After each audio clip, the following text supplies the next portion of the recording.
key benefits of these pans is the game-changing titanium cookware that combines the searing power of stainless steel and has a virtually indestructible non-stick performance. Unlike other non-stick pans, this doesn't contain any of those forever chemicals, but PFAs, PFOAs, and PTFEs. It's also constructed and not coated, so you can put metal utensils on it, you can put it in the dishwasher. It's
Good morning.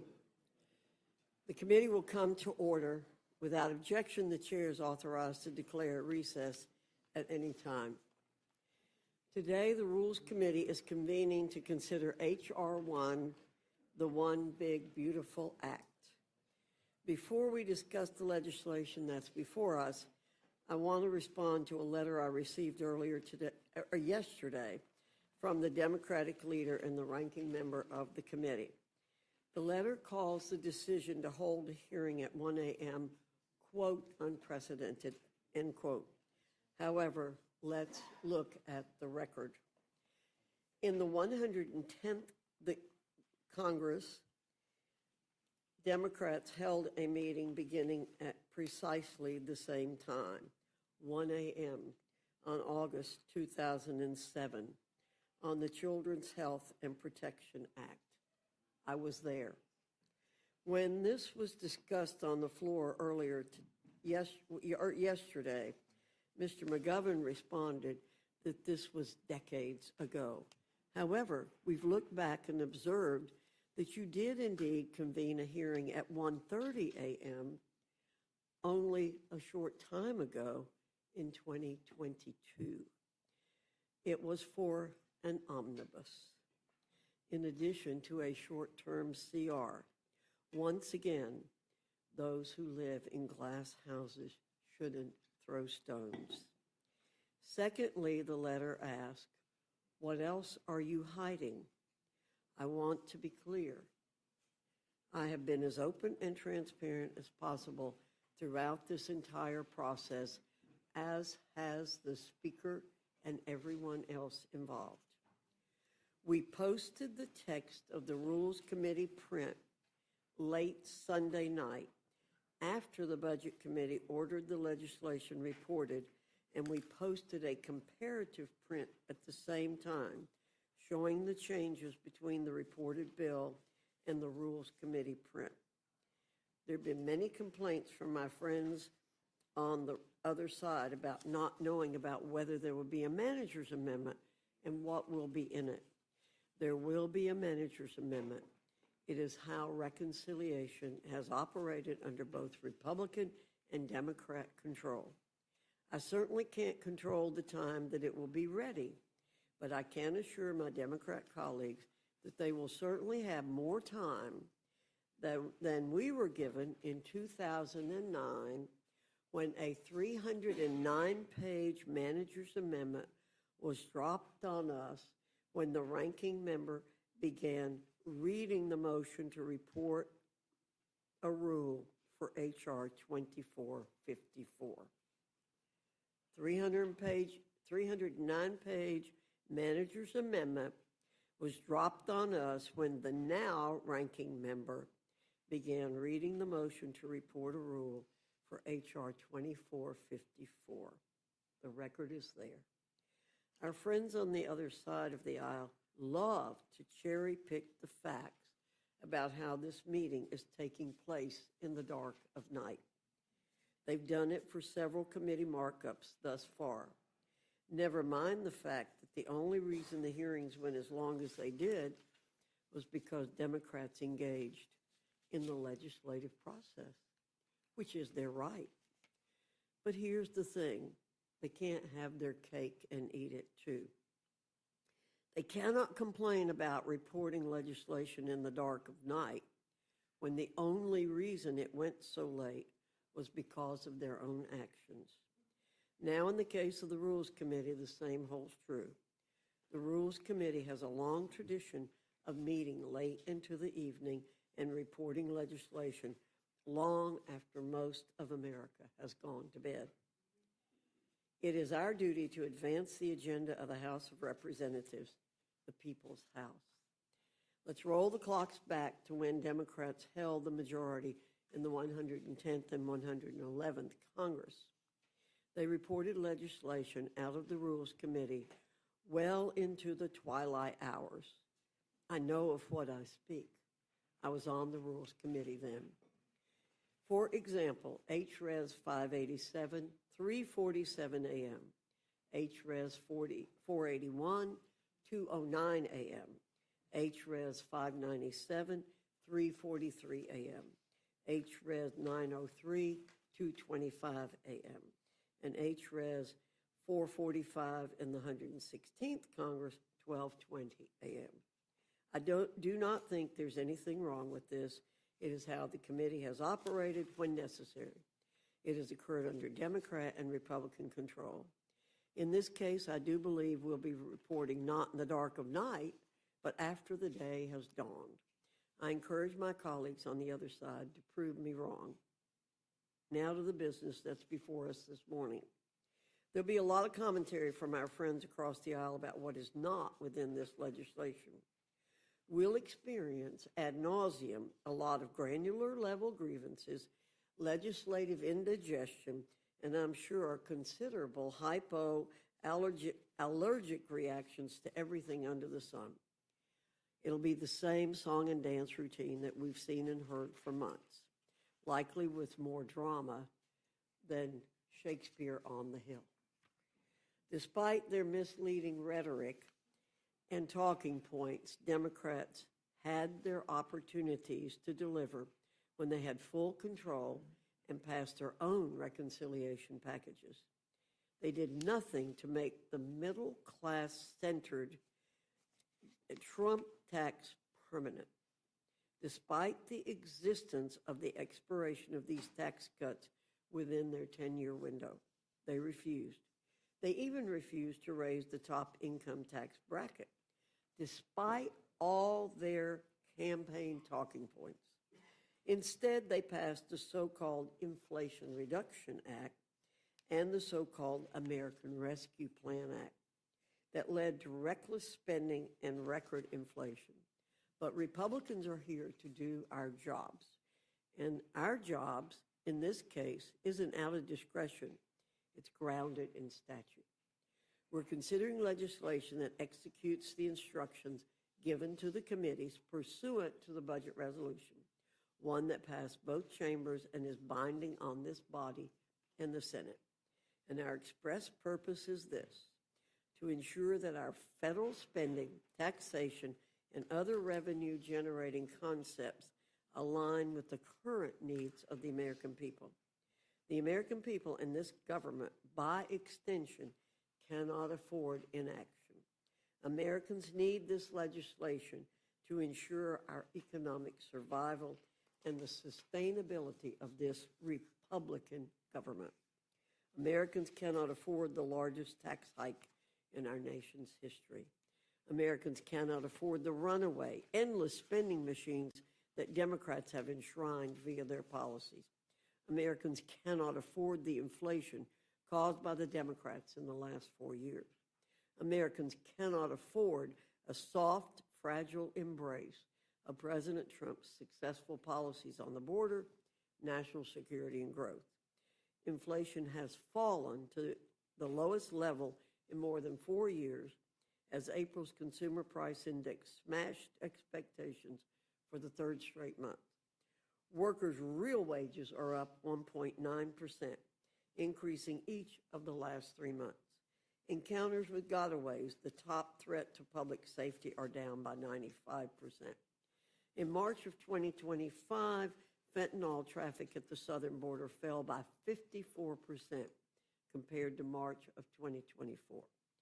Lastly, Americans and this government cannot afford to ignore the specific pro-growth provisions that President Trump campaigned on. Our bill delivers on the specific acute policies American workers embraced. We end taxes on tips. We end taxes on overtime. We boost tax deductions for seniors. We expand family-centered tax incentives like the child tax credit, the standard deduction, and family leave. The One Big Beautiful Bill is our answer to the American people's mandate from November. It is a clear, full-throated response to the millions of hardworking men and women across the entire nation who demand a serious course correction from the last 4 years and the setting of our fiscal situation on a sustainable footing. The committees within the House have all completed their respective parts, and all the pieces have come together. I commend all the committees, chairmen, members, and staff who worked for months, often well into the night and early hours of the morning, to craft the One Big Beautiful Bill Act. We're here to finish the job and ship this legislation to the House floor. With that, I look forward to the discussion. I now yield to the ranking member, Mr. McGovern, for any comments he wishes to make. Well, that's a lot to digest. Thank you. Madam Chair, before we get into the substance here, I've got a simple question. What the hell are Republicans so afraid of? What the hell are you so scared of that you guys are holding this hearing at 1 o'clock in the morning? It's a simple question that speaks to the heart of what's going on here, and one that I'm going to keep on asking. If Republicans are so proud of what is in this bill, then why are you trying to ram it through in the dead of night? If you guys are so proud to kick 14 million people off Medicaid, if you guys are so proud to rip food assistance out of the refrigerators of moms and dads and their kids, if you guys are so proud of shutting down rural hospitals and hurting our farmers, if you guys really think these are such great, awesome, beautiful things to do, like Trump keeps saying, then why not hold this hearing at 1 p.m. and not 1 a.m.? Why not debate this bill in prime time when most of the American people can watch? It's 1 o'clock in the morning. I think it's prime time in Guam. And I think it's crystal clear. It's crystal clear to everyone what this is all about. Now, the chairwoman wants to pretend like meeting at 1 o'clock in the morning is business as usual around here. It is not. This is not normal at all. She had to go back 20 years into the archives to dig up a single example of rules meeting at 1 a.m. And I guess, is that supposed to be some kind of gotcha? I'm actually glad she went back 2 decades to bring it up, because in 2007, Democrats convened the Rules Committee at 1 a.m. to protect people's health care. You guys have us meeting at 1 a.m. to rip it away. Now look at the record. George W. Bush was president, and the Children's Health Insurance Program was about to expire. That's an actual emergency, not a fake emergency like this. He vetoed not one, but 2 of the bills that we sent him because he didn't want to cover those additional kids. So you guys caught us doing what exactly? Trying to protect coverage for uninsured kids. Great, we're proud of that. There is no comparison here. This is a 1,000-page bill, for God's sake. 1,000+ pages, and you want to shove it through in the dead of night because Trump said, close your eyes and vote for it. You're using emergency procedures to jam this through Congress to meet an artificial deadline that you created yourselves because the billionaires just couldn't wait for their tax cut. It's astonishing, really. It takes my breath away. It's just over 100 days, and you guys have gone from promising to lower costs to ripping away people's health care. Now, of course, you don't want anyone to know what you're doing here. It's because you know that this bill betrays the people who voted for you. You have the most ineffective Congress in a century. You've passed almost no legislation into law. And this is how you want to roll out your big centerpiece legislation at 1 o'clock in the morning. This isn't just incompetence. It's much more nefarious than that. You are intentionally hiding what you are doing. What an insult to the people of this country. What disdain you guys must have for the people who voted for you. You know, people are so tired of getting screwed over by a system that doesn't work for them. America is fed up with this BS, and people want change. And I don't blame them. I'm fed up too. They want us to make things better for regular people. And what your big, ugly bill does is the exact opposite. You guys and Trump are perpetuating the exact broken system that people hate. You're rigging things for the rich and powerful. More tax breaks for billionaires while regular people get screwed. More giveaways for those at the top while moms and dads struggle to get by. More loopholes into the tax code for Wall Street CEOs and bankers while working families fall further and further behind. That's the Republican agenda. That's what you guys think is big and beautiful. Greed, corruption, and tax breaks for billionaires.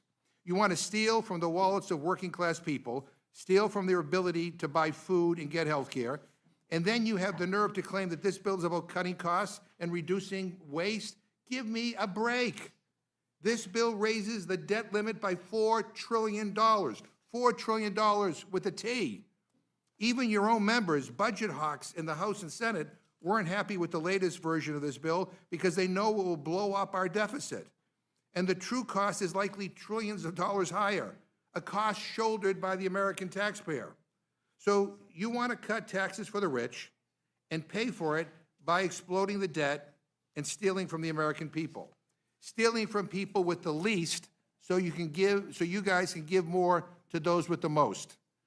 And I just find that fundamentally wrong, fundamentally cruel, totally out of touch, and totally and fundamentally immoral.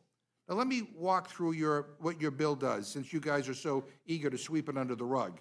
First, you are making the biggest cuts to Medicaid in American history. As a result of this bill, nearly 14 million Americans will lose their health care, and millions more will pay higher premiums, co-pays, and deductibles. That's just a fact. Hospitals will close, nursing homes will shut down, and people will die. And not a single one of the proposals in your bill is about making Medicaid work better. Not one. Your bill doesn't save Medicaid. Your bill destroys Medicaid. We can and we should make Medicaid work better. Absolutely. Instead, your bill creates more red tape, more hurdles, and kicks struggling people off their health insurance. Now, who asked for this garbage? I mean, more red tape? Oh, boy. When I talk to people back home, that's exactly what they want with their health care. More red tape. I mean, come on. And then, if that's not bad enough, you are making the biggest cut to food assistance in American history. According to the nonpartisan Congressional Budget Office, at least 5 million Americans will lose food assistance under your plan. 5 million more hungry Americans because of this bill. And that's probably a lowball estimate, by the way.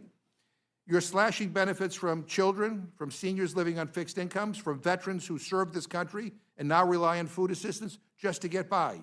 And why? And why? So that the top 0.1%, people making over $3.5 million a year, can pocket $314,000 a year in new tax giveaways. I mean, you are literally taking food off kids' plates to buy Elon Musk another yacht. I guess he's getting a good return on his campaign donations, but I just find this whole thing disgusting. And look, at the end of the day, this is simple. It is simple. It's about whose side you're on. You guys wrote this bill for the top 0.1%. You wrote it for the billion-dollar corporations who offshore jobs and dodge taxes.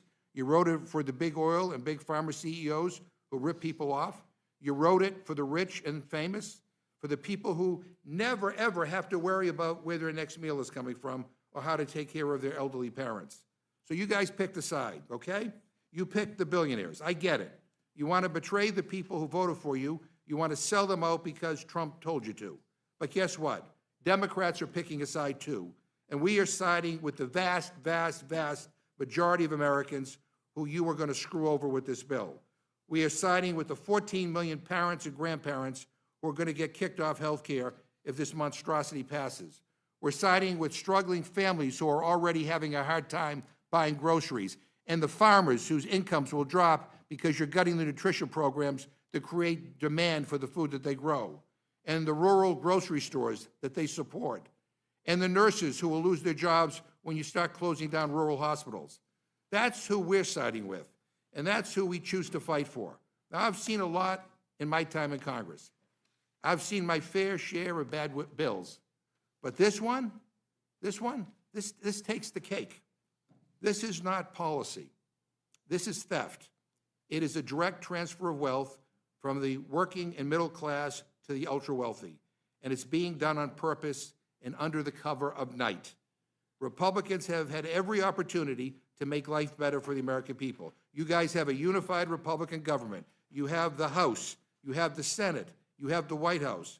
You could have invested in housing, in child care, in clean energy, in community health. You could have closed tax loopholes and make sure that billionaires pay what they owe. Instead, you chose to side with those at the top. You chose to line the pockets of your rich donors, and the health and security of regular people be damned. This is not a governing philosophy. It is a scam. It is a scam. A scam. And I wasn't sent here to vote for trash like this. For the life of me, I cannot understand why you were doing this.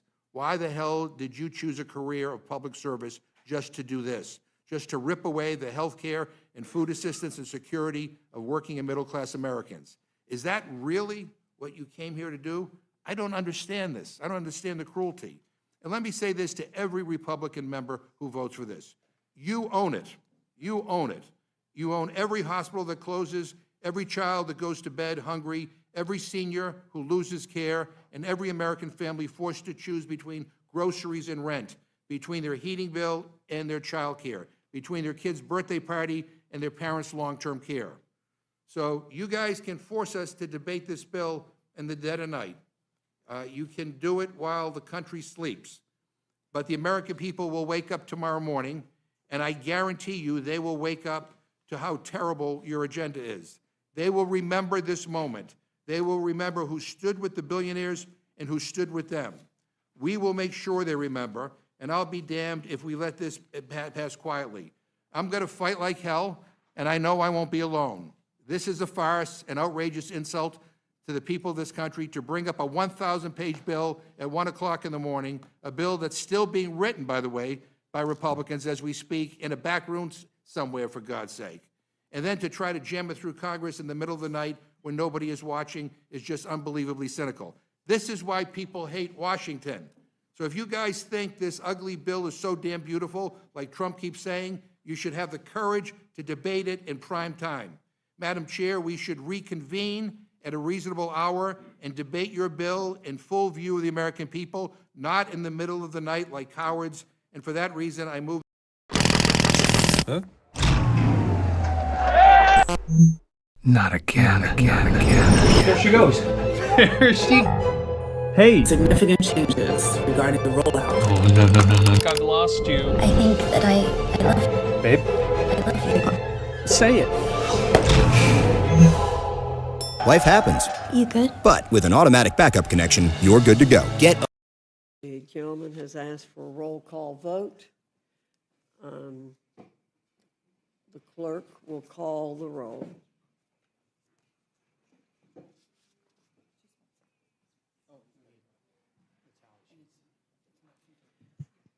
Why don't you just let me call?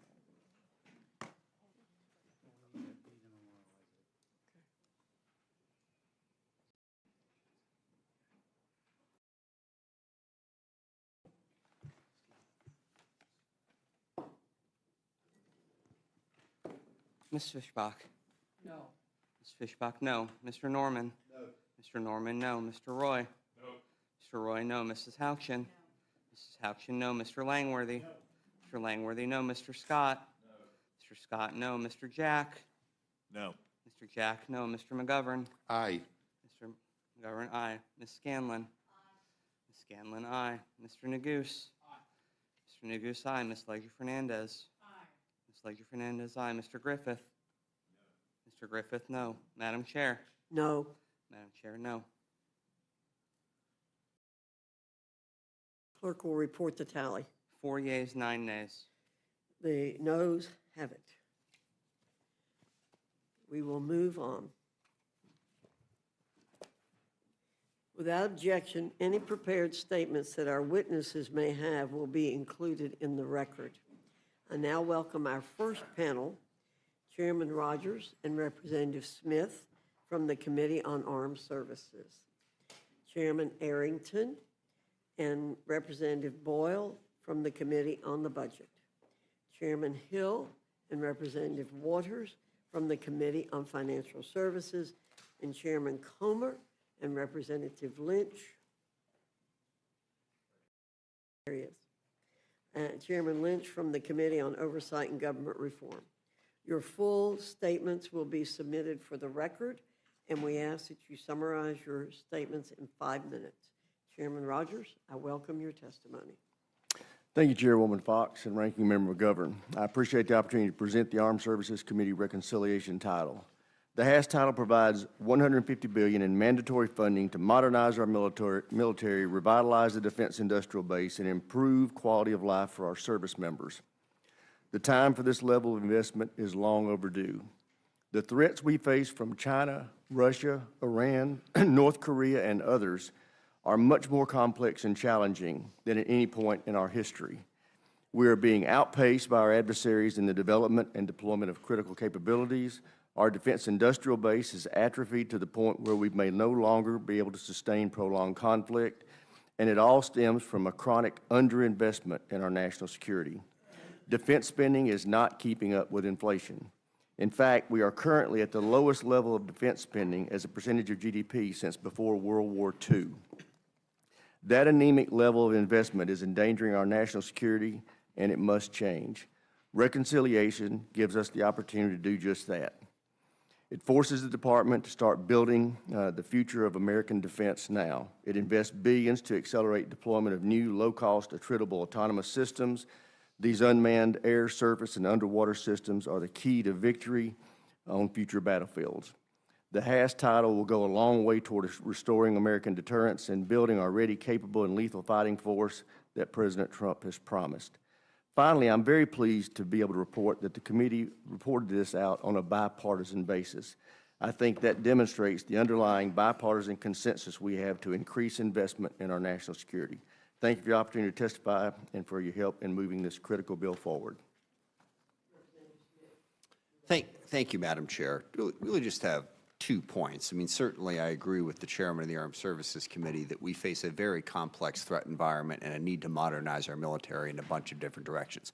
I'm not sure I agree on what the total number of the budget should be for the House Armed Services Committee, but 2 crucial points.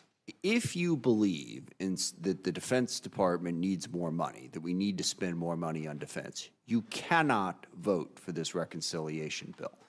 This reconciliation bill is going to cut taxes over 10 years by somewhere between $5 and $7 trillion, depending on how you guys all finally decide what you're going to put in there and what you're not going to put in there. It is going to increase the debt and the deficit by $3.5 trillion or thereabouts. So whatever we cram into this bill, whatever $150 billion I guess they're going to try to throw at defense, will be irrelevant a year or 2 or 3 or 4 years from now, because our $35 trillion debt will continue to grow. Our $1.8 trillion yearly deficit will continue to grow. You won't have money to make an investment in anything, not even defense. So we are not going to see an increase in defense spending over the long haul because we are giving away all of the money. If, in fact, you believe that defense is that important, then you ought to be willing to pay for it. We simply cannot continue to borrow money forever. So it's not going to help defense. If you are a defense hawk, you cannot vote for this reconciliation bill, which leads into the second point. I have heard for a very long time from my Republican colleagues that the reason they have to pass their budget is because of the existential threat that the debt and the deficit pose for our nation. I wish I could replay all of the incredibly passionate speeches that I've heard on the floor and elsewhere from my Republican colleagues about how terrible this is. And that's what the reconciliation bill was going to do. And I can picture all of your constituents who you made these promises to, and then you get back here and you put this reconciliation bill up there and they say, well, how'd we do? How'd we do on getting the debt down? Well, it's difficult, it's complicated, but we actually added $3 trillion to it. So the budget hawks in the Republican conference, I mean, are you going to stand up tomorrow and say we were lying to you? We never really meant it?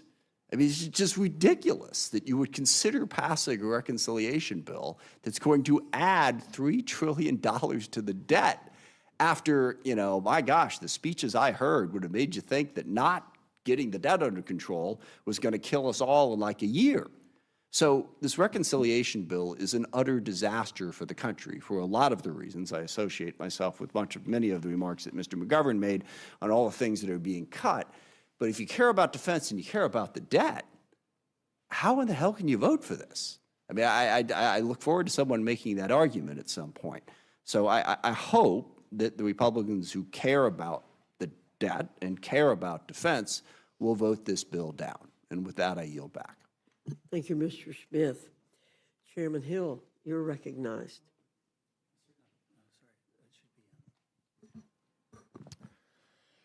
Good morning, Madam Chair and Ranking Member McGovern. I've never considered myself much of a morning person, and this takes it to a whole new level. A few weeks ago, the House Financial Services Committee completed work on the assignment to us on the budget resolution from Congress adopted early in April.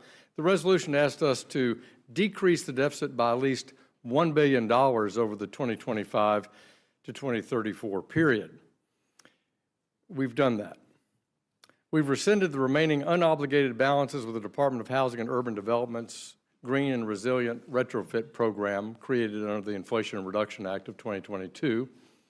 We ended the Public Accounting Oversight Board's authority to collect regulatory fees and transferred any unused balances to the Treasury. Audit oversight will continue without disruption. We put a firm cap on the Consumer Financial Protection Bureau's budget, setting its funding at no more than $249 million for fiscal 2025, with an annual adjustment for inflation going forward.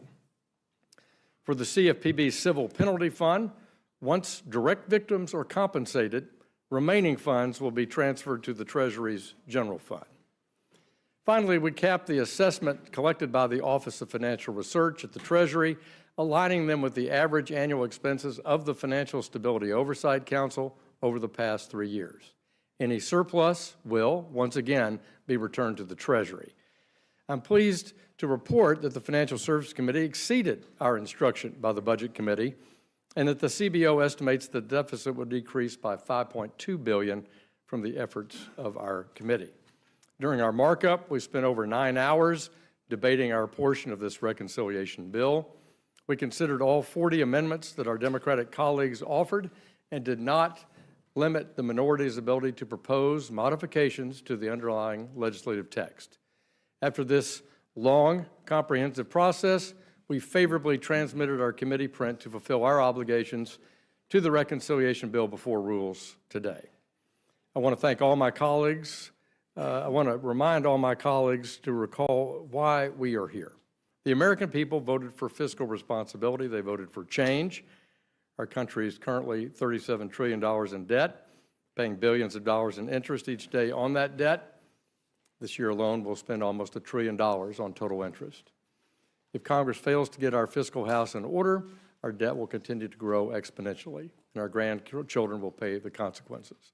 For too long, government spending has been on a one-way ratchet up. So we're here today to finally do the difficult work of extricating our nation from this fiscal predicament. The Financial Services Committee portion of the concurrent resolution does more than its part to reduce the deficit. I'm eager to finish our work and finally tackle these issues. I ask the committee for your support in advancing this bill to the House floor. I yield back. Thank you, Mr. Hill. Representative Waters, you're recognized.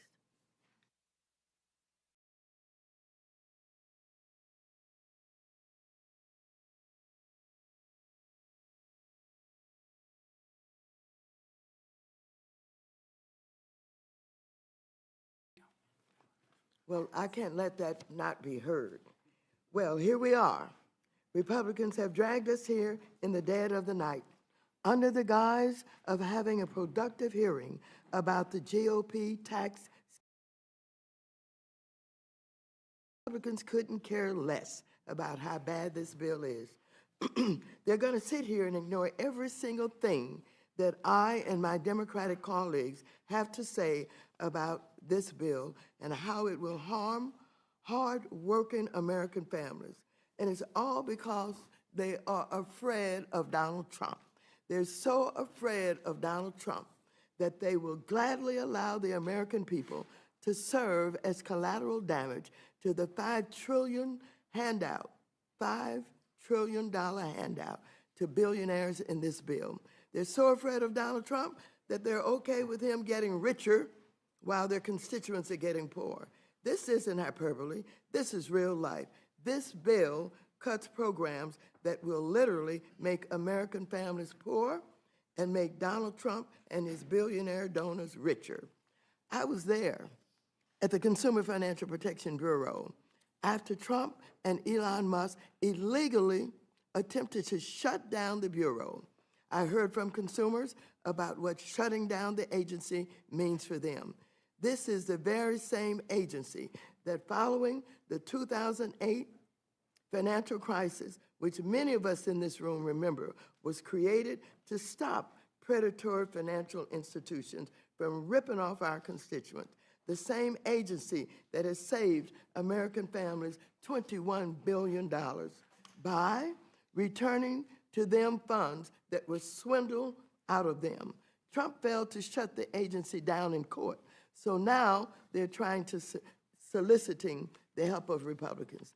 This bill, this budget scheme will slash the Bureau's budget by 70% and put the agency's crucial work, like cracking down on illegal junk fees, tackling discrimination in housing, and protecting service members and students from scams, to a grinding halt. This is all to cut taxes for billionaires like Mark Zuckerberg and Elon Musk. Republicans are also pushing to gut the Financial Stability Oversight Council and Treasury's Office of Financial Research, agencies that are designed to prevent another financial crisis like the one in 2008. They're eliminating funding for affordable housing construction despite a national homelessness crisis. I also showed up at HUD because I know the harm this will pose to families.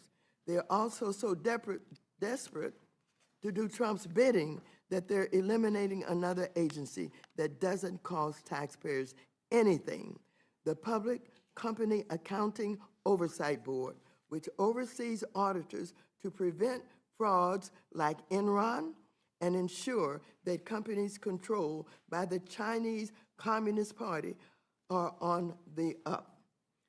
What's even more sinister about Republicans dismantling our financial institutions, that they're doing this in the middle of an economic crisis.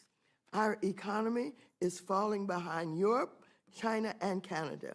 Americans are so economically anxious that they're holding off on starting a family and buying a home. The so-called pro-family party is making it harder for Americans to have kids and ripping away the American dream of home ownership. Inflation is rising, the dollar is down, yields are up, and borrowing is getting more expensive. And just this past Friday, Moody's lowered the United States credit rating because of Trump's reckless tariff policies and growing concerns about how this bill would jack up our debt by giving a massive, unnecessary handout to billionaires. Don't forget, he is all carrying out the most egregious crypto scheme in history, a scam that is enriching himself and his family while average investors lose money. But nothing in the bill addresses this crisis. Trump has thrown the U.S. economy. He's put us in this position. Republicans, let's face it, you're not serious about helping your constituents. You only care about kissing up to King Trump. This isn't what the American people elected us for. I yield back the balance of my time. Thank you, Ms. Waters. Mr. Arrington, you're recognized. Thank you, Madam Chair, Ranking Member McGovern, members of the Rules Committee. Only in the mind of a Democrat could a 22% tax hike prevention be a bill that's characterized as trash. Only in the mind of a Democrat could giving our soldiers, our sons and daughters in uniform, what they need to be ready to protect us, to keep us safe and free, be a scam. Only in the mind of a Democrat would keeping illegal immigrants from receiving taxpayer-funded social services so that we could sustain those programs for American citizens now and into the future could be a scam or trash. And I got a whole lot of other talking points, but and I look forward to the conversation. The reconciliation bill under consideration today is the principal legislative vehicle for advancing the full America First agenda to realize President Trump's vision and House Republicans' unwavering commitment to making America safe and prosperous again. Our goals were as follows: to strengthen our military and secure our border, to reignite economic growth and unleash American prosperity, and to rein in wasteful Washington spending and begin the process of restoring the fiscal health of our great nation. The One Big Beautiful Bill Act contains the largest tax cuts, security investment, federal energy asset deployment, and spending reduction in the history of the United States of America. This is an historic moment. We believe it's a generational opportunity to reclaim the American promise, to renew the American spirit, and restore America's greatness. The American people gave President Trump a mandate and unified Republican leadership in Congress to reverse course on the failed policies of the last 4 years. Their message to Washington, Madam Chair, I believe was crystal clear. They want competent leaders, common sense policies, and a commitment from everybody in this room, all of the lawmakers and leaders of our great country, to be committed to putting America and Americans first. Let's give the voters what they got, what they asked for today. I yield back. Thank you, Mr. Arrington. Mr. Boyle, you're recognized. Thank you, Madam Chair, and thank you, Ranking Member, and thank you to all the members who go above and beyond by serving on the Rules Committee. When I was a teen, my late mother would often say, "Nothing good happens after midnight." Now I know what she meant. This big bill for billionaires will truly hurt working Americans. Let me highlight some of the major points. First, it will bring about, according to the Nonpartisan Congressional Budget Office, the greatest loss of health care coverage in American history. It does it in several ways. First, by providing and instituting the biggest cut to Medicaid in American history. Second, by launching devastating cuts to Obamacare. Those two combined will result in a loss of health care for about 14 million Americans. But that's not all. Just tonight, a few hours ago, the bombshell came out. The nonpartisan CBO's official numbers show this bill will bring about an over $500 billion cut to Medicare, one of the largest cuts to Medicare since the program was created in 1965. So the largest cut to Medicaid in American history, devastating cuts to the Affordable Care Act, and one of the largest cuts to Medicare in American history. And why? To help subsidize tax cuts that mostly go to the top 1%. And of course, those cuts I highlighted to healthcare aren't the only cuts that are in here. We also have included the largest cuts to nutrition assistance and food programs in American history, cuts to all sorts of education programs, and the list goes on and on and on. And does that, in the end, mean most working Americans will be better off?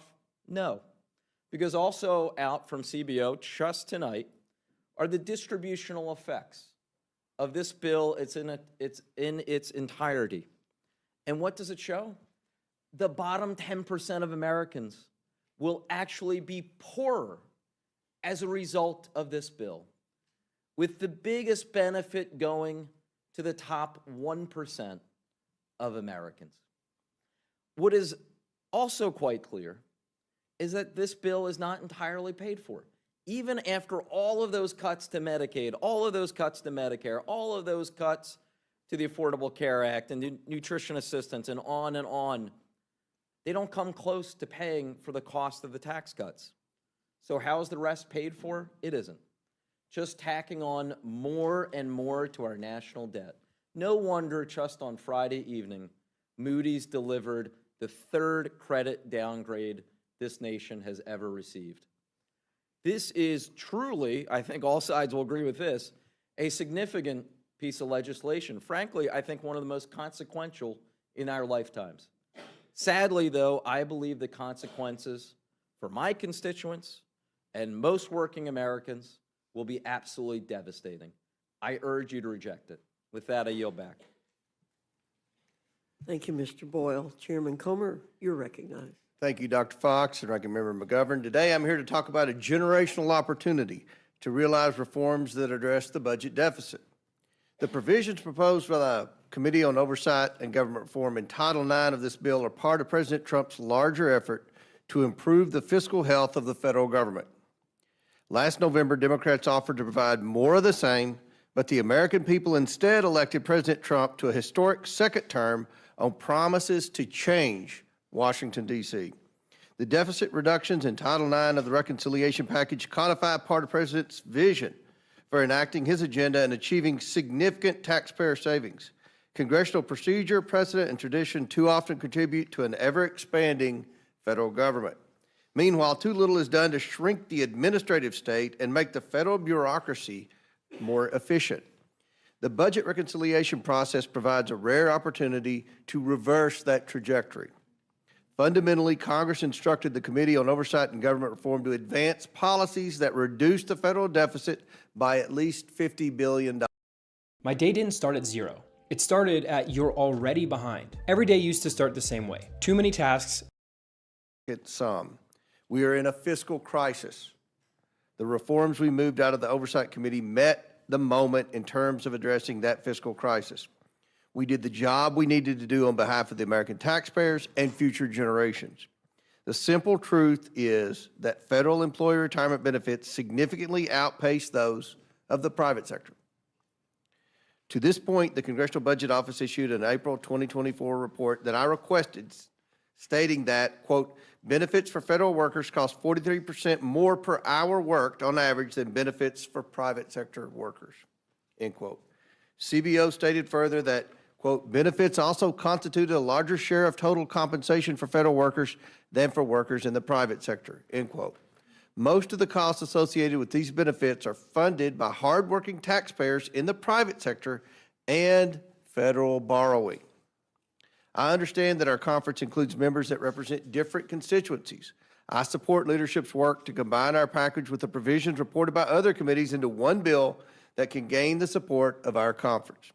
And I thank my colleagues for working with leadership to represent their constituents and reach an agreement on a package that advances significant budget-saving reforms. I fully support our collective efforts to advance a package that works for the House and supports President Trump's agenda. Title IX of the legislation before us today advances most of the Oversight Committee's important budgetary reforms. These reforms will save taxpayers money while protecting current retirees, as well as law enforcement officers, border patrol officers, air traffic controllers, nuclear material couriers, and firefighters who serve a clear public interest and typically have shortened federal careers due to mandatory retirement rules and early retirement incentives. Taken together, the reforms now being considered in Title IX will reduce the deficit and move us toward the more accountable federal government and the American people demand and deserve. I ask the Rules Committee to promptly advance this legislation for consideration by the House, and I welcome the committee's questions. I yield back. Thank you, Chairman Comer. Representative Lynch, you're recognized. Thank you, Madam Chair.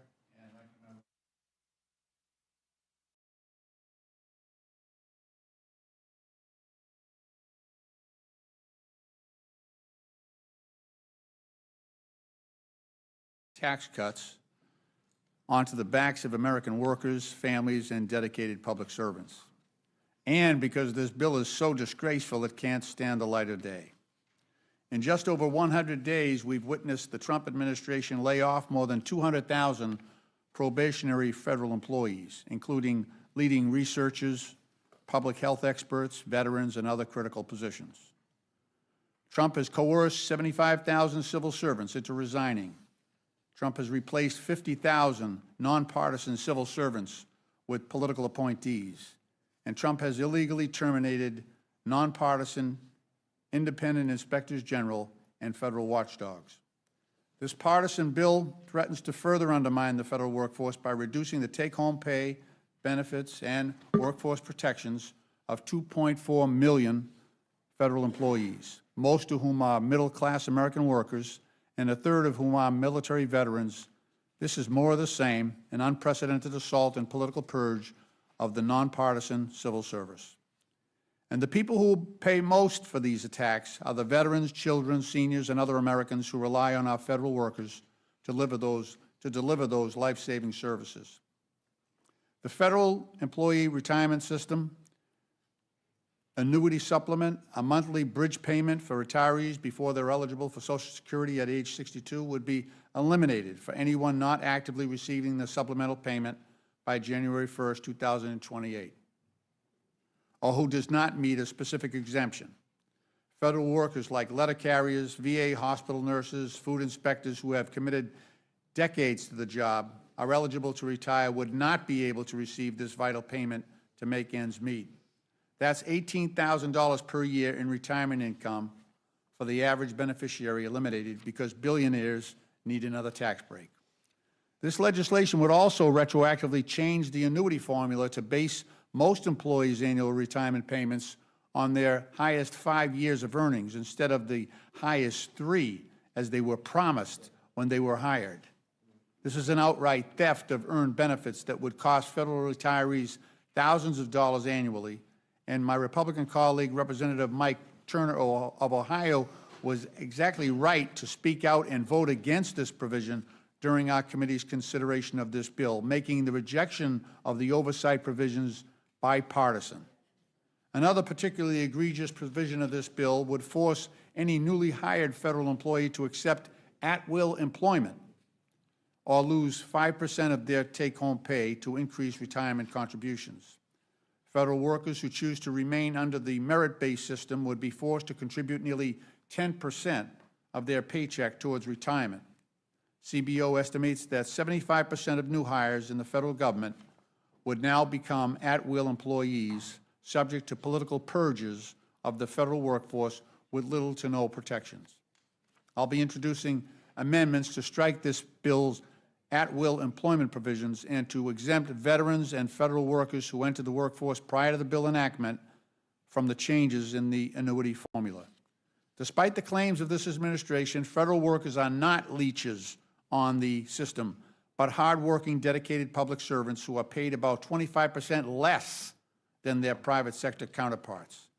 A strong, nonpartisan federal workforce is fundamental to a functioning democratic government. These dedicated workers deserve our respect and our support.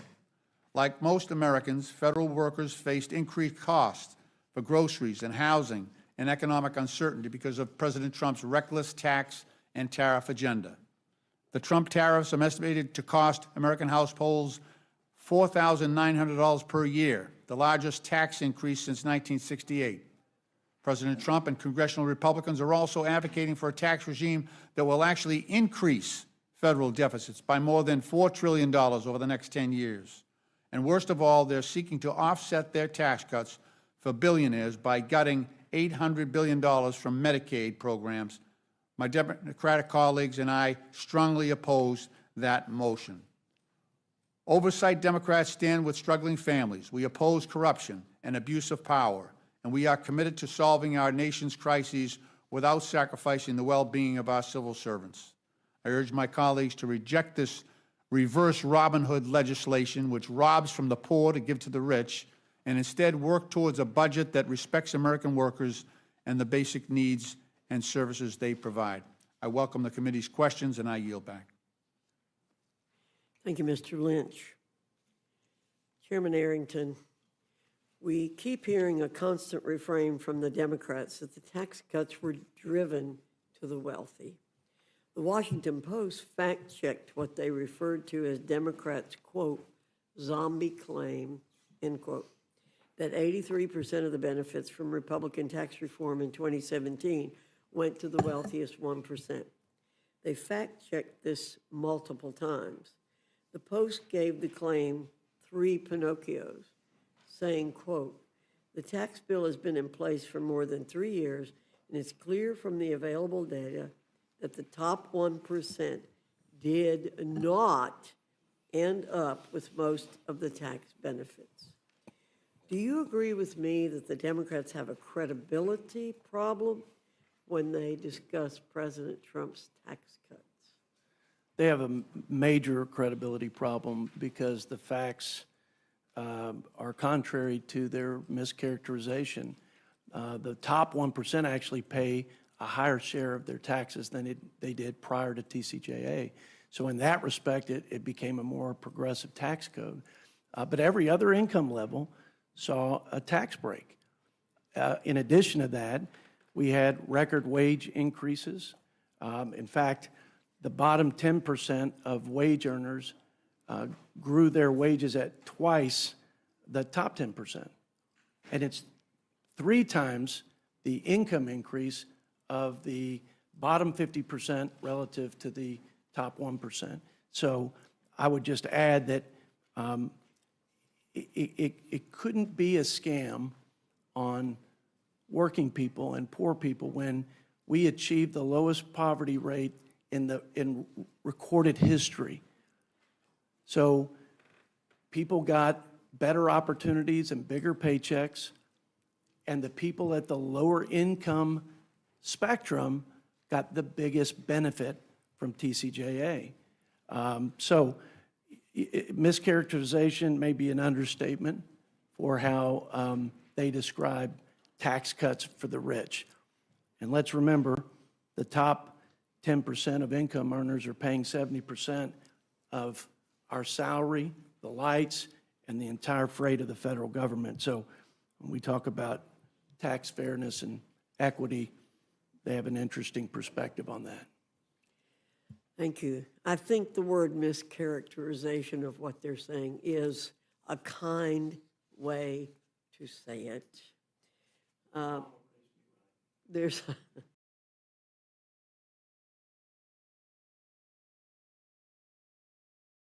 President Biden and not ordinary people. Didn't factcheck.org have to debunk him? And didn't the liberal Tax Policy Center even have to correct President Biden? And didn't even the New York Times state that, quote, study? This is literally the best thing I have ever eaten. It's so freaking good.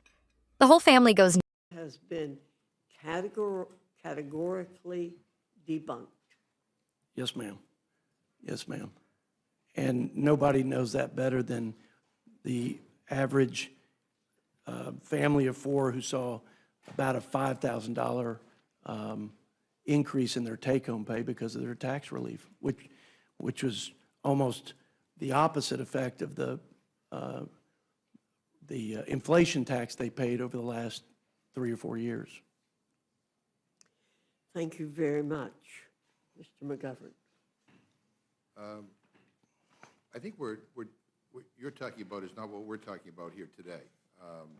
We're talking about the Republican reconciliation package that is going to be jammed through this committee and rushed to the floor.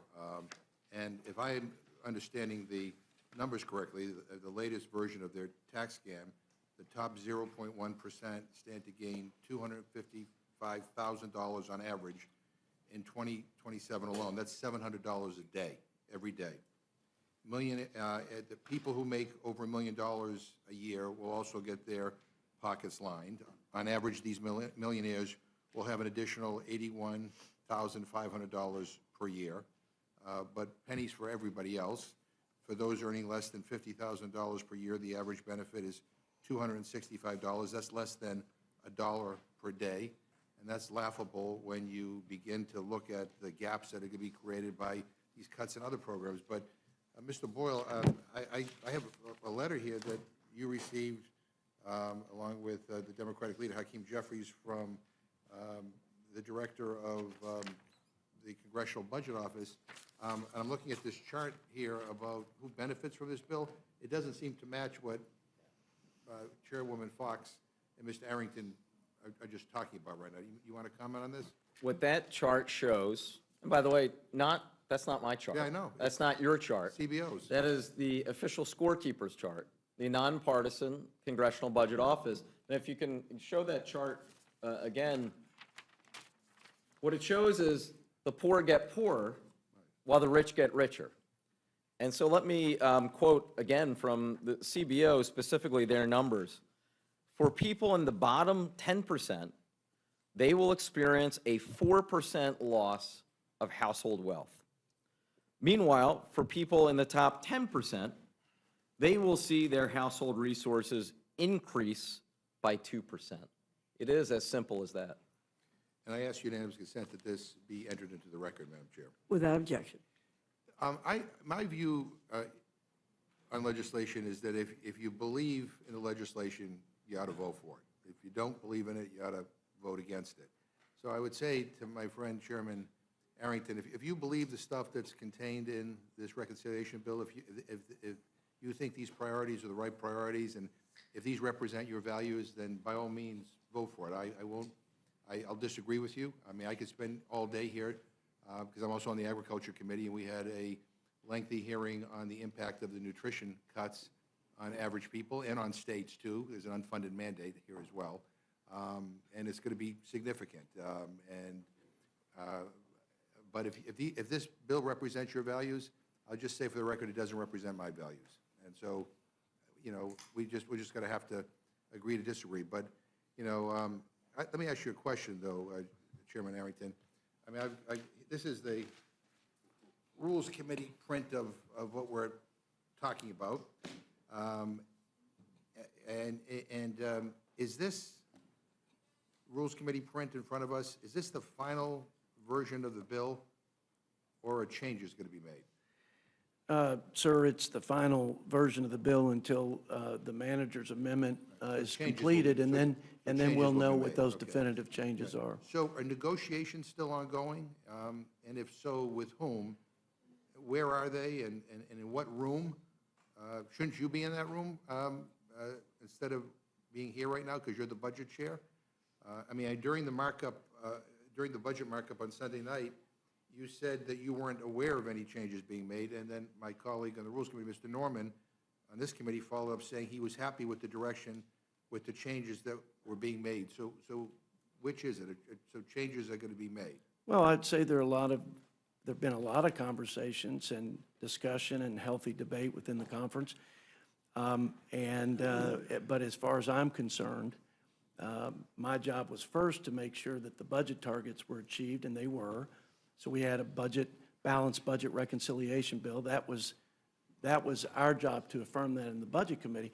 As to what changes, I don't know of any definitive changes until I see it on paper. Lots of things change, as you know, in this process. But in the Budget Committee markup, you said that we would have an official score from the nonpartisan budget experts at CBO before we vote on this bill. And when will we get that score? I believe we will still have a score on the final bill. So you think we'll get the score before we vote on it? That's my expectation. And if we don't, would you recommend that we hold off until we get the I think score? we got a lot of the bill scored at this point. My expectation is that they'll have the bill scored. Yeah, but with the changes, I mean, one of the things about CBO is it talks not only just about the impacts on the deficit and the debt, but also on like how many people will lose health care benefits or, and other benefits. So any change will impact our constituents differently. And so I guess I just want to, do you think it's okay for us to vote on this bill without knowing how much it will cost the American taxpayer or how many people will get kicked off of their health care? And I mean, if you're saying we should absolutely have a final CBO score before we vote on this, I could live with that. I just don't, I want to make sure I'm understanding what you're committing to or not committing to.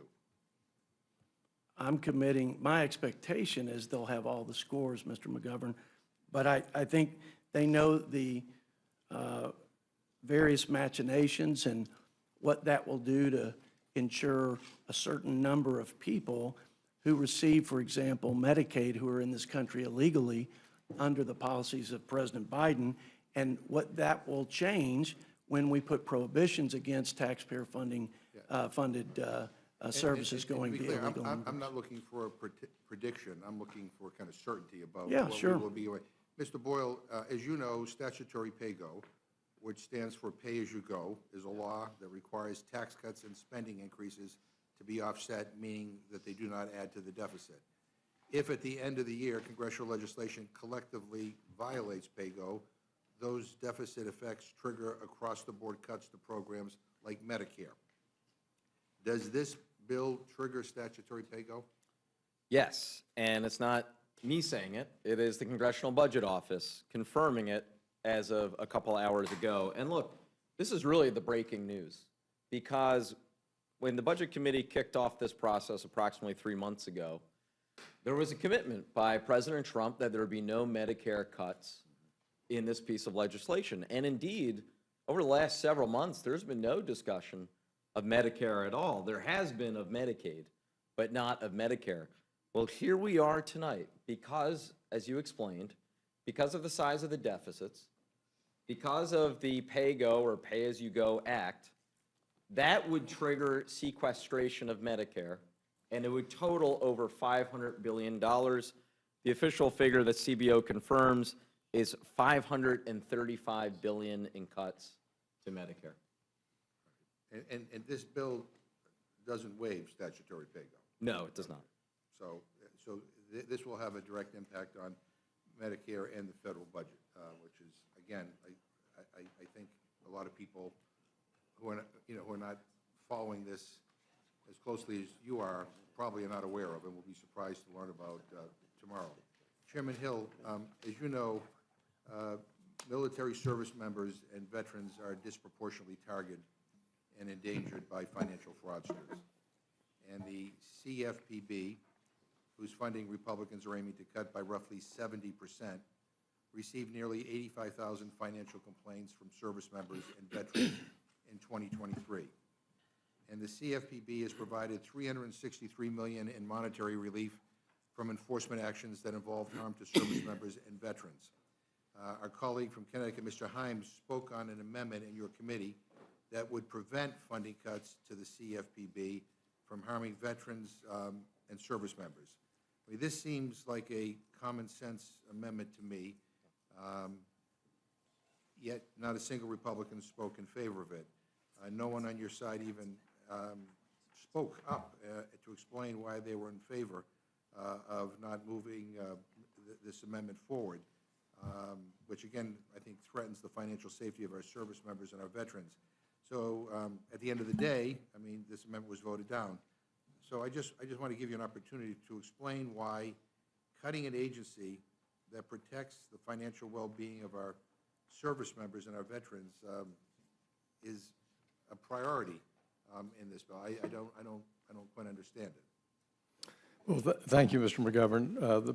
The plan that Republicans advanced in this reconciliation plan was to save mandatory spending, and it's our judgment, going back and looking at the history of the CFPB since its inception in the Dodd-Frank Act, that it could continue its core function and meet its statutory obligations at a 5% cap of the Federal Reserve's budget, which would be about $249 million.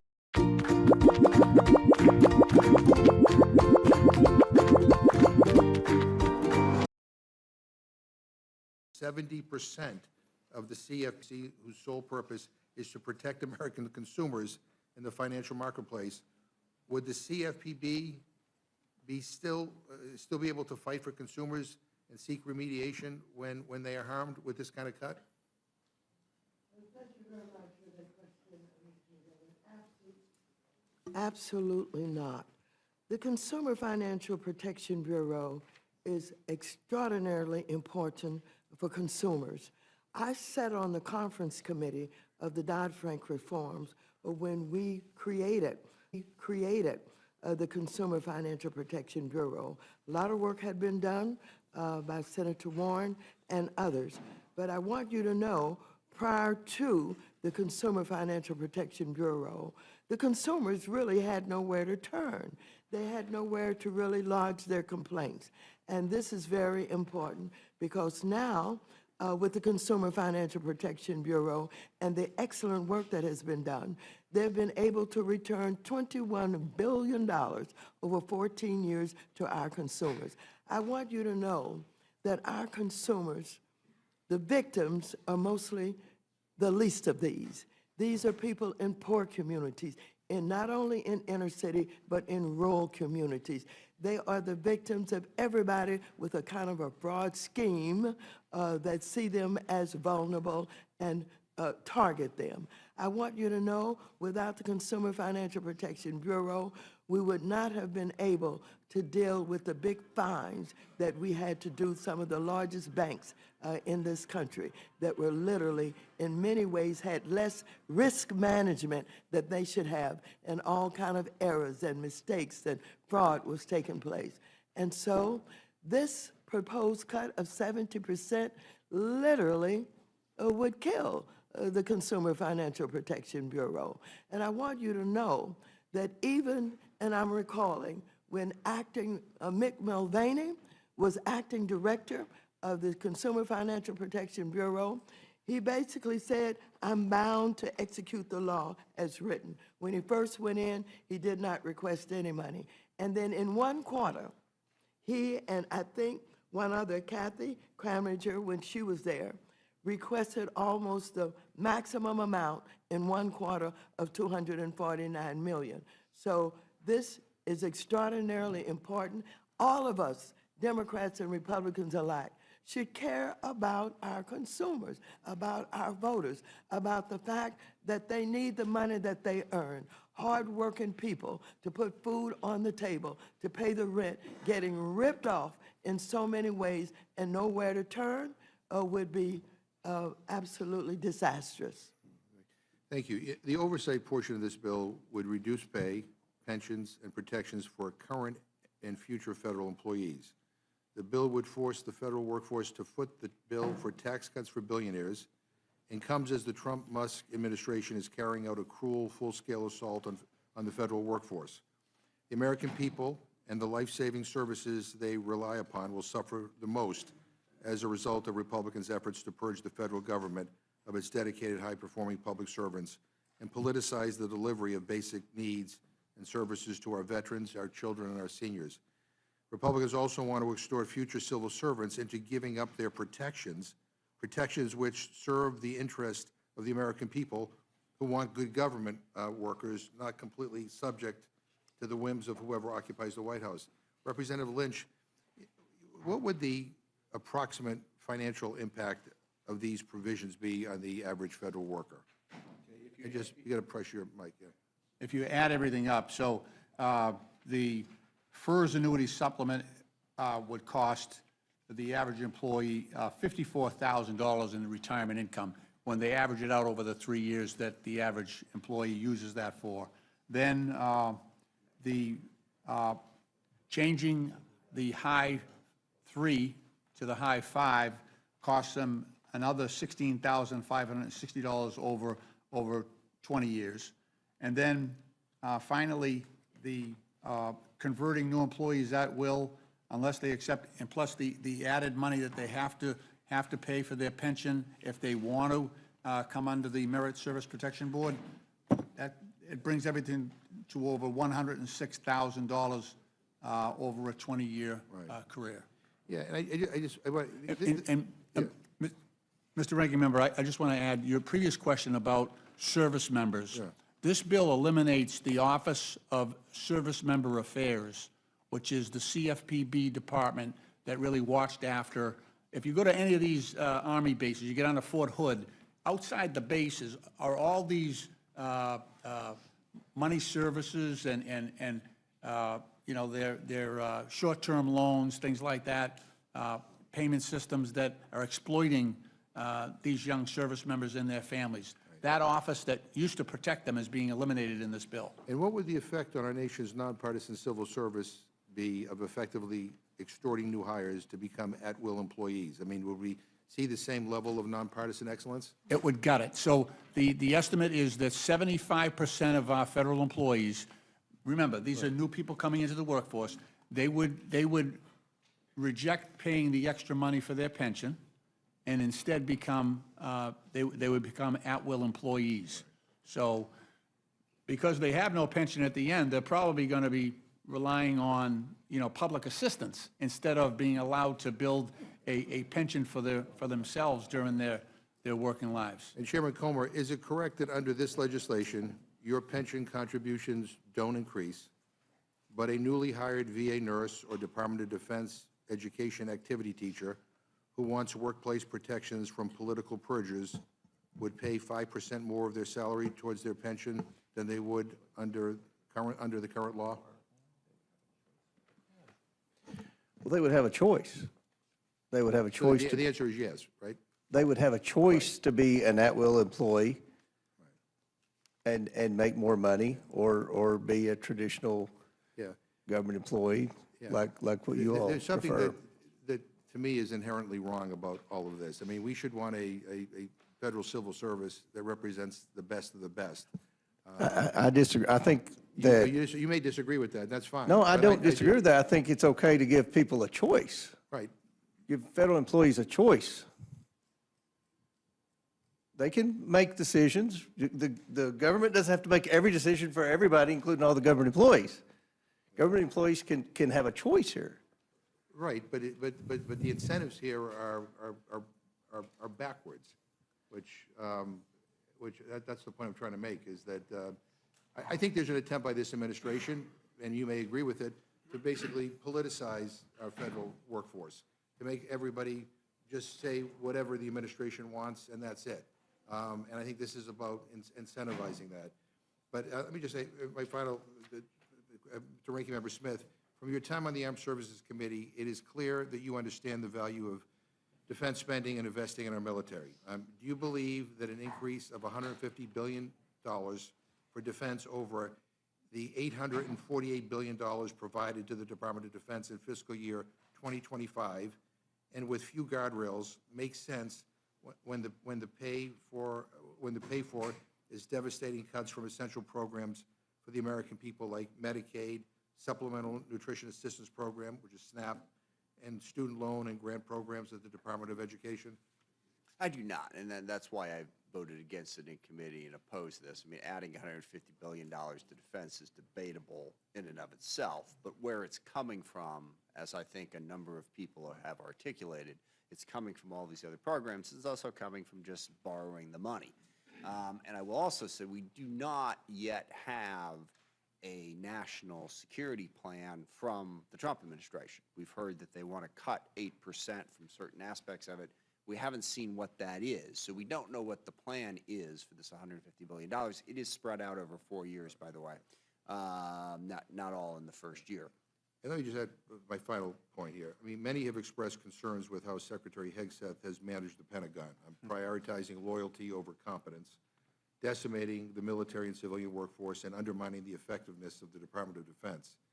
Given that chaos, is now an appropriate time to gift the Department of Defense an additional $150 billion on top of the $858 billion that they already received in FY 2025? I mean, do you have any concerns about this? I do, and I don't believe so. And that was a central argument that House Democrats made during the markup. We have seen Secretary Hegseth struggling to run the department well. I think it's up to like 5 of his employees have quit or been fired in the first 3 or 4 months. They've had highly critical things to say about the way the department is being run. Obviously, they don't know how to control secure information securely. And again, they don't have a plan in terms of where they're planning to spend. We don't even have an FY26 full budget yet. So, no, I don't think this department can be trusted with that. I want to thank all the panel for being here. Again, as I said before, this bill doesn't represent my values, and I'm going to be part of an effort to fight like hell to defeat this. This is bad for our country. I yield back. Thank you, Mr. McGovern. Mr. Scott, you're recognized. Thank you, Madam Chair. And Chairman Rogers, I'm going to come to you in just a second to talk about the investments through DOD, but I just want to make sure my understanding of the current tax law is that the top tax bracket starts for married couples filing jointly at $731,200, and that rate is 37%. Is that correct, Mr. Arrington? Yes, sir. Now, in our piece of legislation, do we reduce that 37% tax bracket for people making above that level? do we reduce that bracket? That is the reduced bracket that we extend. The commandments. Man must eat raw. Man must sleep raw. And man must... Whoa! It is an extension. So Yes. we're going to, the tax rate is going to be the same. That's correct. And there's a far cry from someone who's making $731,000 and someone who's a billionaire. And so I think there's a little, as my grandfather would say on those hot summer days as we pulled in the cow pasture, a little bit of smells like money in the argument that this is billionaires when we're simply extending the bracket, and that bracket starts at $731,000 for married filing jointly. And while those people are certainly doing quite well, it's a far cry from being a billionaire. Mr. Rogers, as you know, I returned from the border on Saturday, and I got an opportunity to meet with some of our troops down there, as well as the men and women with the Border Patrol who are doing an exceptionally good job now and could have been doing that job over the last 4 years as well. And one of the things that amazed me is that, and this was actually Border Patrol that told me this, that they were, by default, paroling people into the country, even if they had visible gang tattoos. If they ran the scans on them or ran the system on them and they did not have an Interpol hit, they were told to parole them into this country, even if they had visible gang tattoos. So we've got $5 billion for border security. That's a huge investment for the people of this country that I think will go a long way and pay tremendous dividends for us. We've got $7 billion for air superiority, $11 billion for Pacific deterrence, $12 billion for readiness, $13 billion for nuclear deterrence. Now, can you speak to these issues and what they mean to every American citizen and our ability to protect them from our adversaries, both at home now, more so than ever, and abroad? Yes, sir. On the first issue with the border, I would make the point that every administration going back to President Clinton has had to send National Guardsmen to the border to supplement Border Patrol efforts. That has been a higher demand right now because of the policies of the last administration that basically opened our border for 4 years.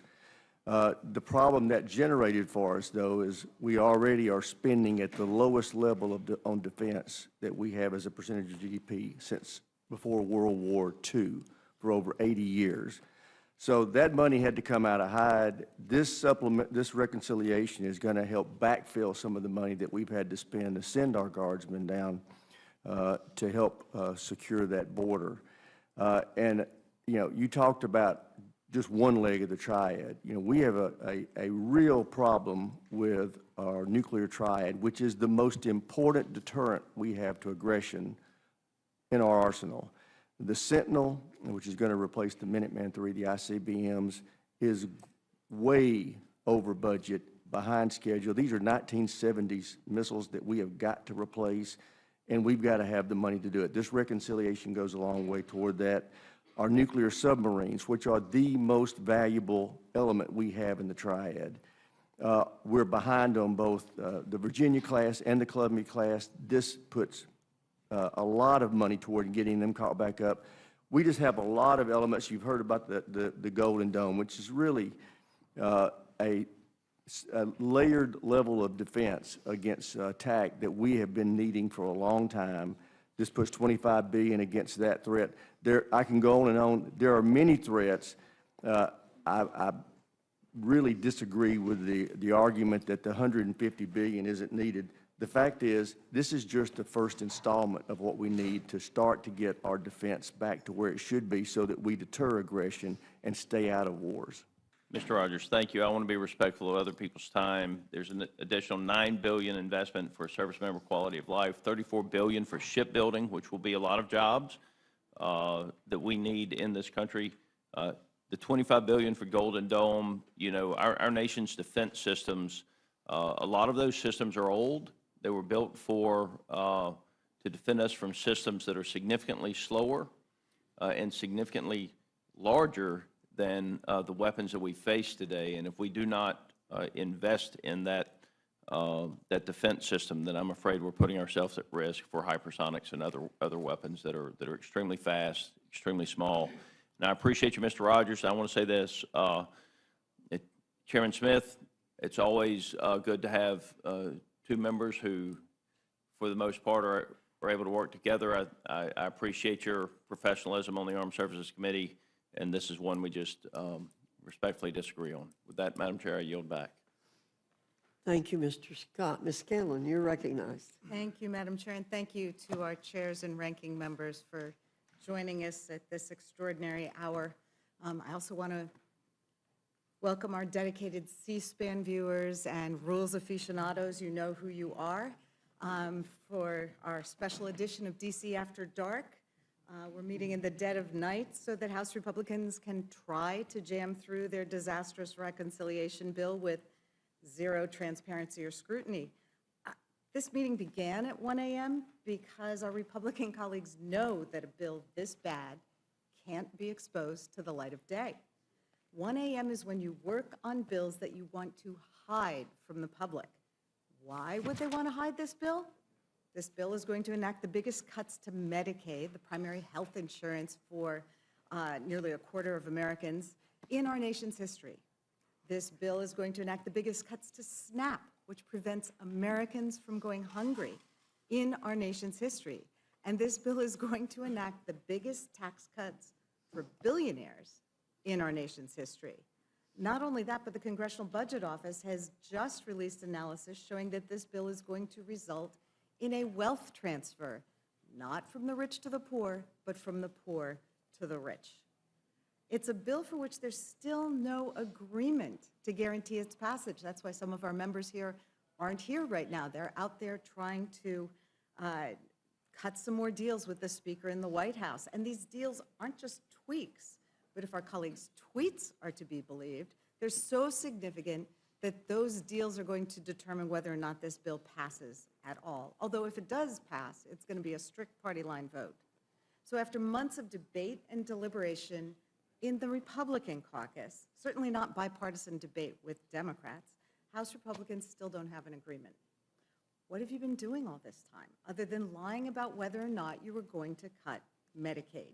You've had multiple member meetings with the president, committee markups that went for dozens of hours, and you still haven't ironed out disagreements. Not only is it sloppy, it's disingenuous. We're meeting in the dead of night to consider a terrible bill, and you haven't even drafted or shared some of the most critical parts of the bill. Haven't shared them with your Republican colleagues, haven't shared them with the other half of Congress, and most importantly, you haven't shared them with the American people. As the chairwoman acknowledged when she gavelled us in at 1 a.m., if Republicans are able to pass their rule tonight, it will include a magical manager's amendment that will allow them to change the bill before it goes to the House floor. A manager's amendment that none of us have seen, that we won't be able to review or debate or change. And when we do get that magical amendment, it's likely to be dozens of pages long and include significant changes to the underlying text, to make last-minute changes, changes that will move around hundreds of billions of dollars. These deserve transparency, these deserve scrutiny, and these deserve debate. As some Republicans have suggested, y'all should probably go home for the long weekend, collect yourselves, and come back to rules when you actually have an agreement. We're here in the middle of the night, of course, because the Speaker and President are trying to rush this bill through by July 4th, a timeline that doesn't seem plausible even if Republicans manage to jam their BS version of this bill through the House this week. It's clear they don't have the votes. The deadlines are made up just so they can jam the bill before anyone really knows what's in it. And for all your consternation over this or that provision of the bill, no matter what agreement the House reaches after this tortured process, y'all know that the Senate is going to rewrite the bill anyway. Senators, Republican senators, have said this bill is a non-starter. And in addition, since the bill has not yet been finished, we don't have a CBO score, how much this bill will cost.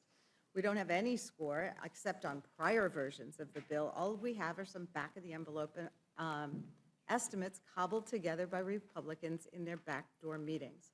Mr. Roy and Mr. Norman have long been big advocates for making sure that we have a CBO score. So it's hard to believe they're going to think it makes sense to pass a bill that doesn't yet have a CBO score, where hundreds of billions of dollars worth of taxpayers' money is penciled in by staff with a calculator, maybe a slide rule, possibly an abacus, or you know, are they going to, as seems likely, throw caution to the wind and cave again because the president told them to? Of course, business leaders and economists are calling this bill an economic disaster that will add trillions to our national deficit by extending the tax cuts for billionaires at the expense of American families, just like the 2017 tax cuts did.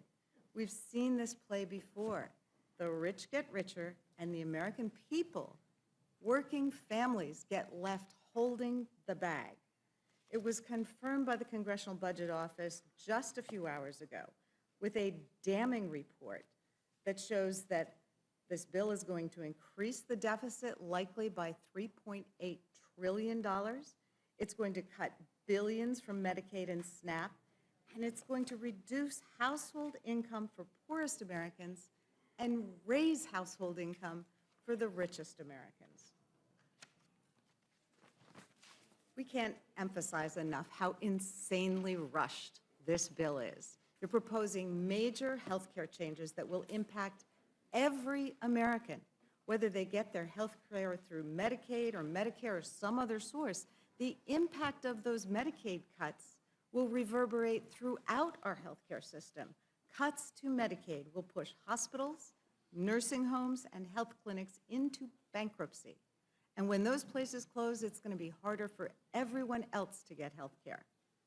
Now, turning to the panel before us, Mr. Arrington, Mr. Boyle, I assume you both saw last week's news that Moody's downgraded the United States credit rating.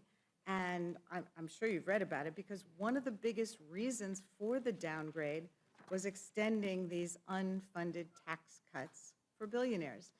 Moody's explanation is as follows, and I quote, if the 2017 TCJA is extended, which is our base case, it will add around $4 trillion to the federal fiscal primary, excluding interest payments, deficit over the next decade.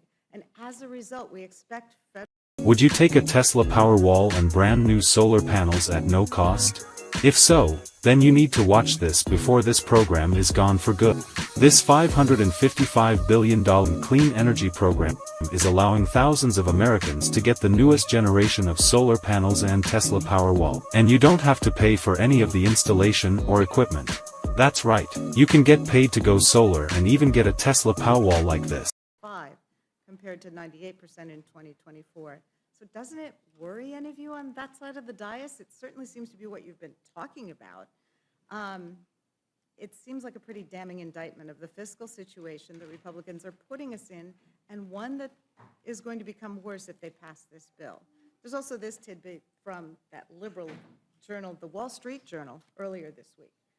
And I quote, investors sold U.S. government bonds and the dollar on Monday, after Moody's ratings late last week stripped the U.S. of its last AAA credit rating, citing large budget deficits and rising interest costs. Adding to the nerves about America's debt trajectory, the House Budget Committee approved a tax and spending bill Sunday that is projected to add trillions of dollars to that deficit. And another Wall Street Journal article this week was entitled "The Stark Math on the GOP Tax Plan. It doesn't cut the deficit." That article put it this way: the plan won't reduce federal budget deficits and would make America's fiscal hole deeper. While Republicans who've vowed to reduce red ink say higher economic growth will fill the gap, budget analysts across the political spectrum have panned the Republican plan, warning that it worsens the U.S. fiscal picture. So there's no way around it. Your math ain't mathing. And the consequences are going to be disastrous for the entire country. Now, as we've been looking at this bill over the last few months, as it has been clear that it was going to require drastic Medicaid cuts, we do have this breaking news this evening that it's also going to impact Medicare. Mr. Boyle, this is a major revelation, and it's exactly why this bill is not ready for prime time, barely ready for the 1 a.m. time. So can you talk about how this is a backdoor that it's also going to, which is going to cut seniors and Mr. Boyle, what's going to happen if this is a major Yes, revelation? as CBO showed, because of the deficits that are baked into the Republican bill for billionaires, that would, because of something called the Pay-As-You-Go Act, or PAYGO, that would trigger sequestration of Medicare.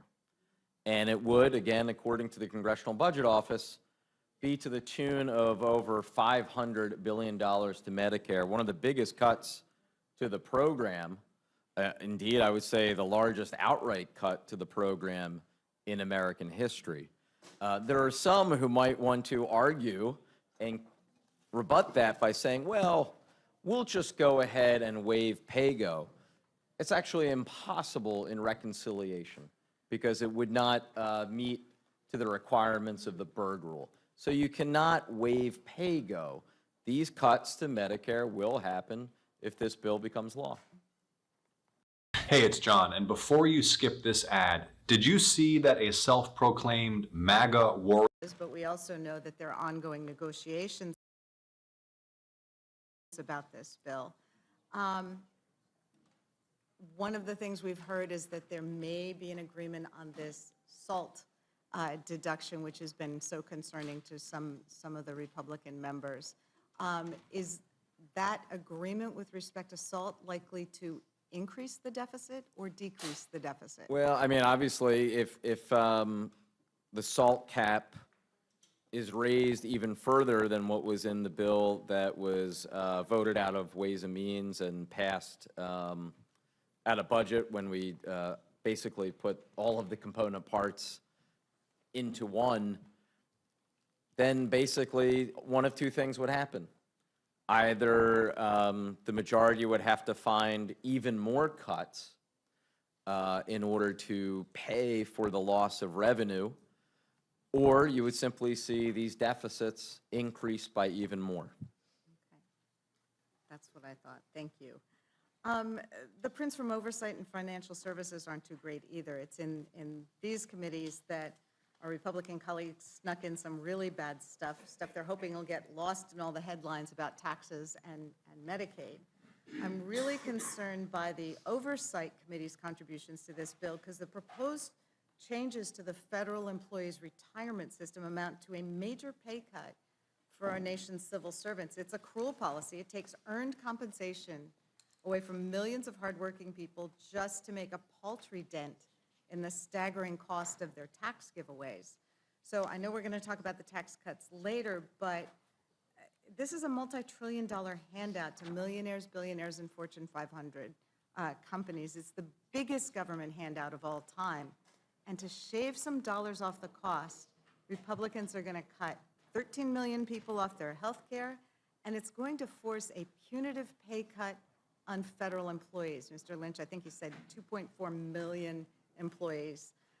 These are the public servants who work for you and me and our families and neighbors all across America, and they often do so for less pay than they would receive in the private sector, not because they're dumb, but because they're committed to public service. They give us tomorrow's weather forecast and tell us whether we need to shelter from tornadoes and floods. They prevent crop blight and the spread of dangerous diseases like bird flu. They make sure that the respirators used by coal miners and surgeons actually work. They make sure our food is safe to eat and our water is safe to drink. And these people who's paying the pay of air traffic controllers. These provisions are an unmitigated mess. I'd like to think that we can all agree, no matter the size or shape of the federal government, it should be effective and responsive to the needs of the American people. It should be able to efficiently carry out these core responsibilities, and the provisions in this bill are undermining our ability to do that.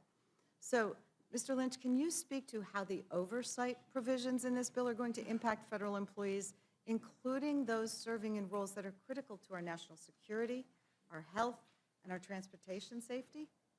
Absolutely. Thank you for the question. Your reference to the VA is very astute. So in a city like Boston, our VA nurses probably earn between 25 and 30% less than the nurses at the private hospitals, and there are a bunch of them, right? So now what we're seeing happening is that because of the shortage of nurses that occurred after COVID, a lot of nurses just retired. Now they're pulling nurses from the VA. They're leaving the VA and they're going to work because they've got less hours, they got more pay, more benefits. So we're competing now, and you know, this is going to make it much more difficult to retain those nurses. And the ones that have been there a while are the most valuable, right? It takes a while to get a nurse trained up, you know, and fully skilled. It takes a few years. And, you know, so that's created a huge shortage in that whole metropolitan area. And that's happening all over the country where nurses are leaving the VA, doctors in some cases as well, therapists. So we're creating this real shortage at the VA. Our caseload, so right now we have a 250,000 backlog of cases at the VA because we don't have the personnel to respond to that need. So we're really in a crisis. You know, obviously the suicide hotline, we've laid off people there, which is ridiculous because we've got a crisis on our hands right now. So all of this will exacerbate the problem. You've hit on that in your remarks already, but this just amplifies the problem, you know, tenfold with these cuts. They'll be leaving in droves. Your remarks about the VA are very well taken, because I've heard the same thing from the VA facilities in my region, that the staffing cuts and the potential for pay cuts, the standards that are requiring nurses and doctors at the VA to see so many patients that they feel that they are not only not helping the veterans who they're trying to serve, but in some cases, the standard of care is becoming harmful. And under those circumstances, we are starting to see an exodus of doctors and nurses from the VA, which this bill is only going to put on steroids, I'm afraid. Absolutely. The financial services print, of course, is no better. What Republicans are trying to do here is deeply alarming. It guts the Consumer Financial Protection Bureau. I mean, if you want to talk about a bureau that's had a fabulous return on investment, as you mentioned, billions of dollars returned to American consumers. This bill defunds the only federal agency dedicated to making sure consumers aren't getting scammed by credit card companies, payday lenders, mortgage servicers, and shady fintech operators. It's returned over $19 billion, $21 billion, I think you said, to consumers since its founding, and that's money that was stolen or unfairly taken through illegal fees, abusive practices, or deceptive marketing, and the Bureau was able to get it back for American consumers. And now Republicans want to defend it, not because not because it's ineffective, but because it actually works. And we know why. Because the Trump administration has already started dismantling the agency from within. In the last 2 months alone, the Consumer Finance Protection Bureau has quietly dropped 9 lawsuits it had brought against companies like Capital One and Rocket Homes. Years of investigation and enforcement work has been tossed in the trash with no accountability and no restitution for consumers. It's also frozen dozens of ongoing investigations, many into companies with long records of abuse. These companies have been accused of everything from improper loan servicing and unfair interest charges to failure to protect sensitive consumer data. And now, thanks to new political leadership handpicked by the Trump White House, those investigations are dead. Investigators can't call witnesses, issue subpoenas, or even talk to company lawyers unless they get direct political approval, and that approval isn't coming. Meanwhile, these very same companies, it's such an amazing coincidence, have given generously to Mr. Trump's campaign and especially his inauguration fund. Meta, the parent company of Facebook under investigation for allegedly misusing consumer financial data, donated $1 million to the inaugural committee. Greenlight, a fintech company accused of misleading families about debit card access, is backed by a Trump-aligned venture capital firm. And Elon Musk, whose company is launching a new mobile payments business, posted, "Delete the CFPB" on his social media after Trump's election. And of course, we've heard quite a bit about how much he's donated. So this isn't policy, it's payback. This is what happens when you let billionaires and campaign donors write the rules. And now House Republicans are trying to finish the job by defunding the CFPB entirely. So, Ranking Member Waters, can you speak more about this apparent corruption happening at the CFPB? Well, let me, allow me to say to you, Ms. Scanlon, you aptly described what has been happening with the Consumer Financial Protection Bureau. It is one of the most needed and effective agencies of government that have done everything that you said they've done to assist our consumers. The Consumer Financial Protection Bureau has been hated by the Republicans ever since it came into its existence. They have tried to kill it, and we've been in court all the way to the Supreme Court on several issues, and we keep beating them back. But now, Trump and this administration want to cut them, even though we tried to protect them when we created them by having their financing come directly from the feds, rather than going through the Appropriations Committee. And they tried to attack that and other ways by which they thought they could get to the Consumer Financial Protection Bureau. They're finally coming up with ways by which they think they can do that. But the way that we have been in the courts with the Consumer Financial Protection Bureau, they still would be alive after a huge cut. But they would sit there and not be able to do anything. They wouldn't be able to do the investigation. They would not be able to protect those very consumers that the law created them to take care of. And so there are many in this country who fight very hard and are very disgusted with what is happening in an attempt to basically undermine them and get rid of them. This is a terrible thing that this administration is doing. You would think that both Democrats and Republicans would care enough about the consumers that they would protect this one agency that has demonstrated that they can do the work and the investigations to help get rid of fraud and ripoffs, as you have identified. And so this is what we should be fighting. I'm going to continue to fight. Like I said, I was there at the Consumer Financial Protection Bureau, and we're all worried so very much about what is going to happen if, in fact, the administration has its way.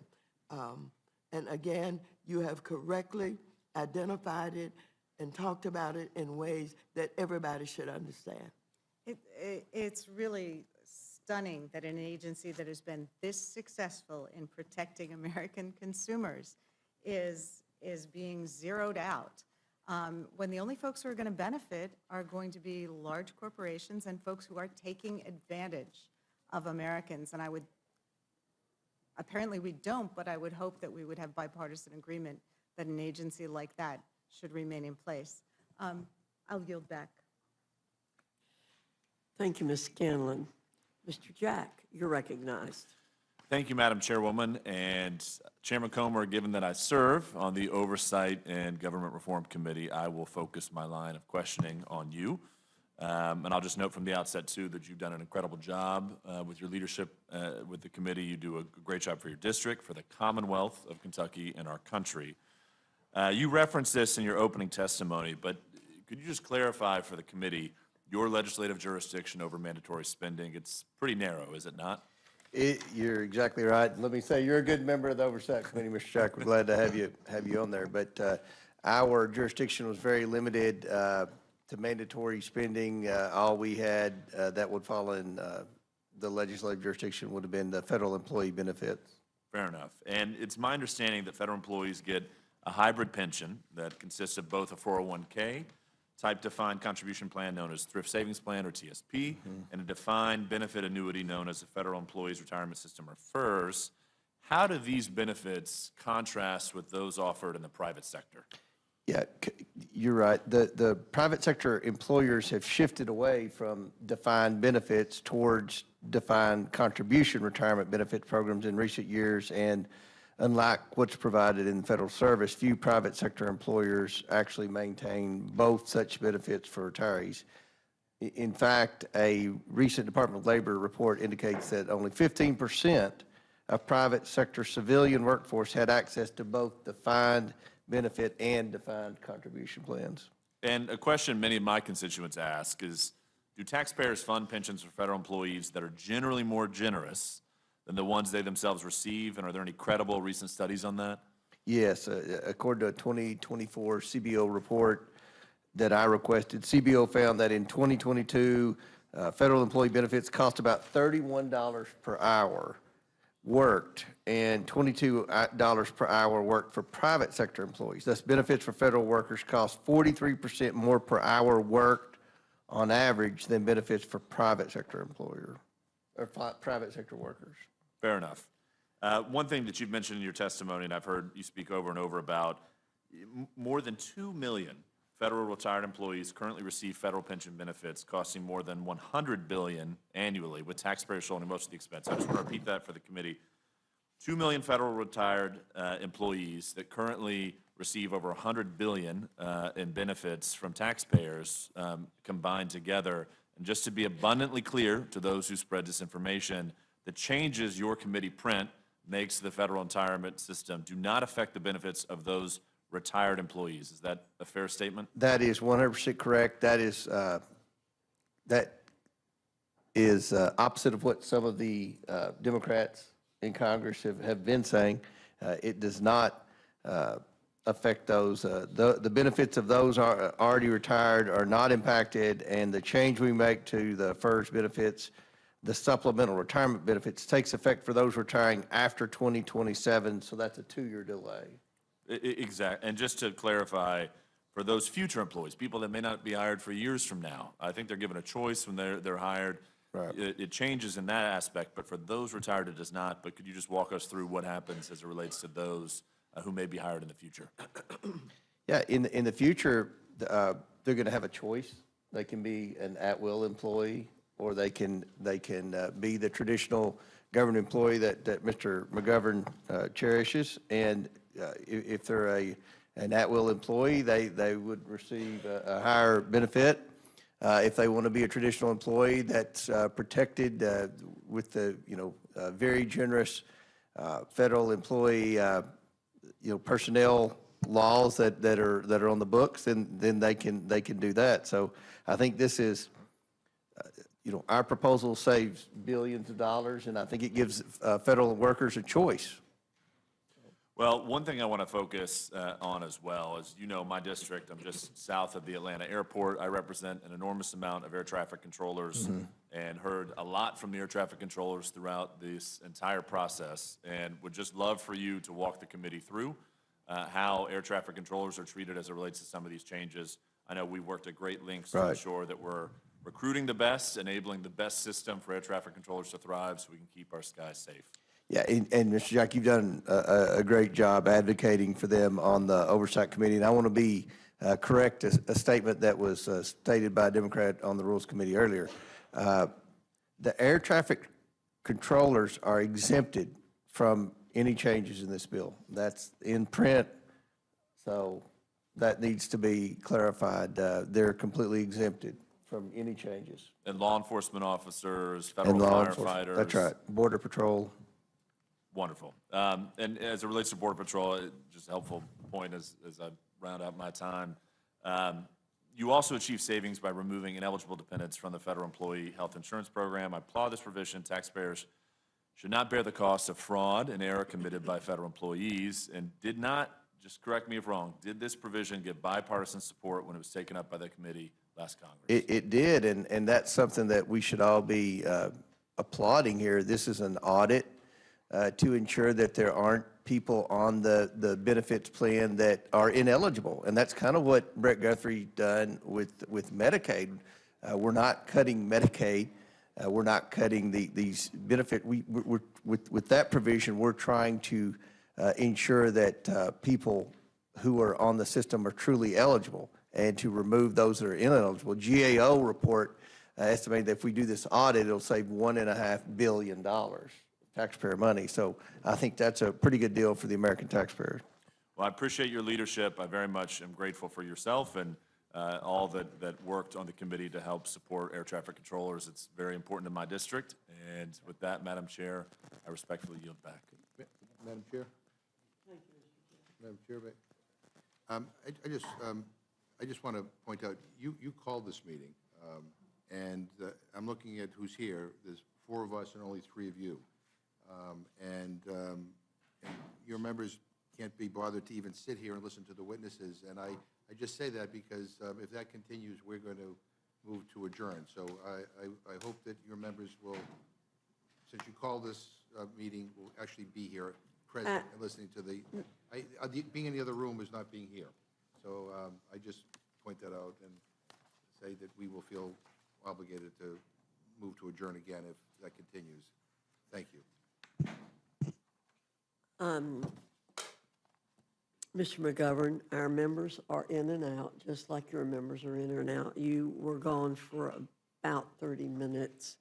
And so we always allow people to move in and out. There are more of us meetings. here right now, and we're in the minority. Well, Just pointing it out. our members. This has been a tactic in the Agriculture Committee. I don't know about the other committees where Republicans just get up and leave.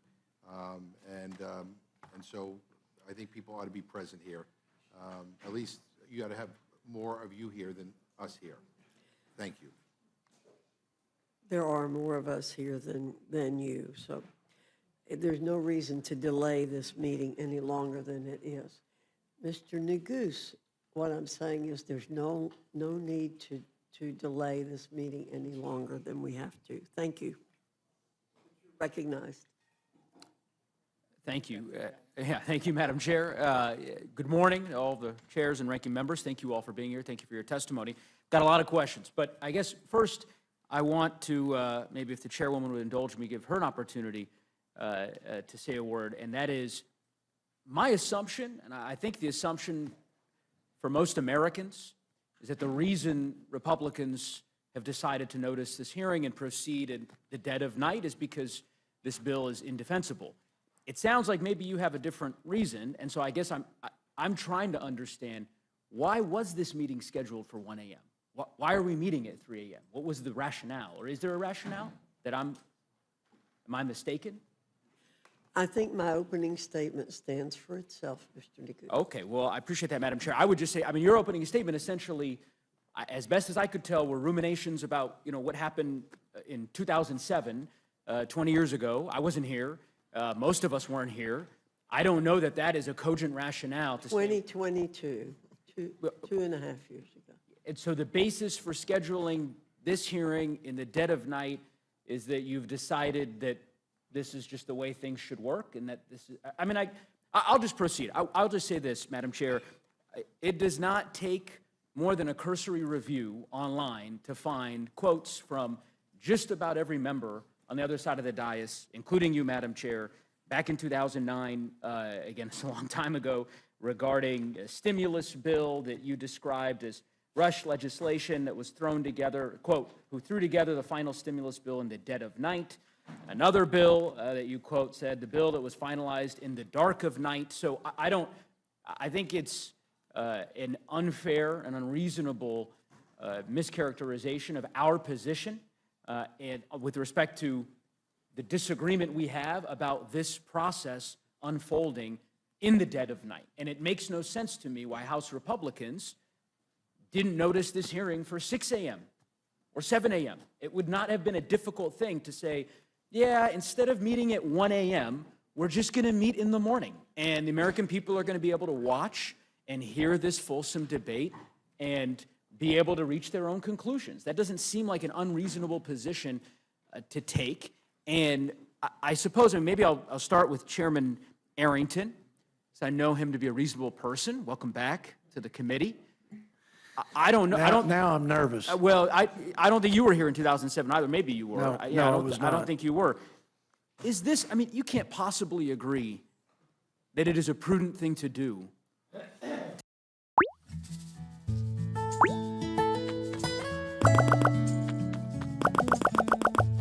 That we would have the sense of urgency to complete the task in the time frame that we set. And so the 5 hours between doing it at 1 a.m.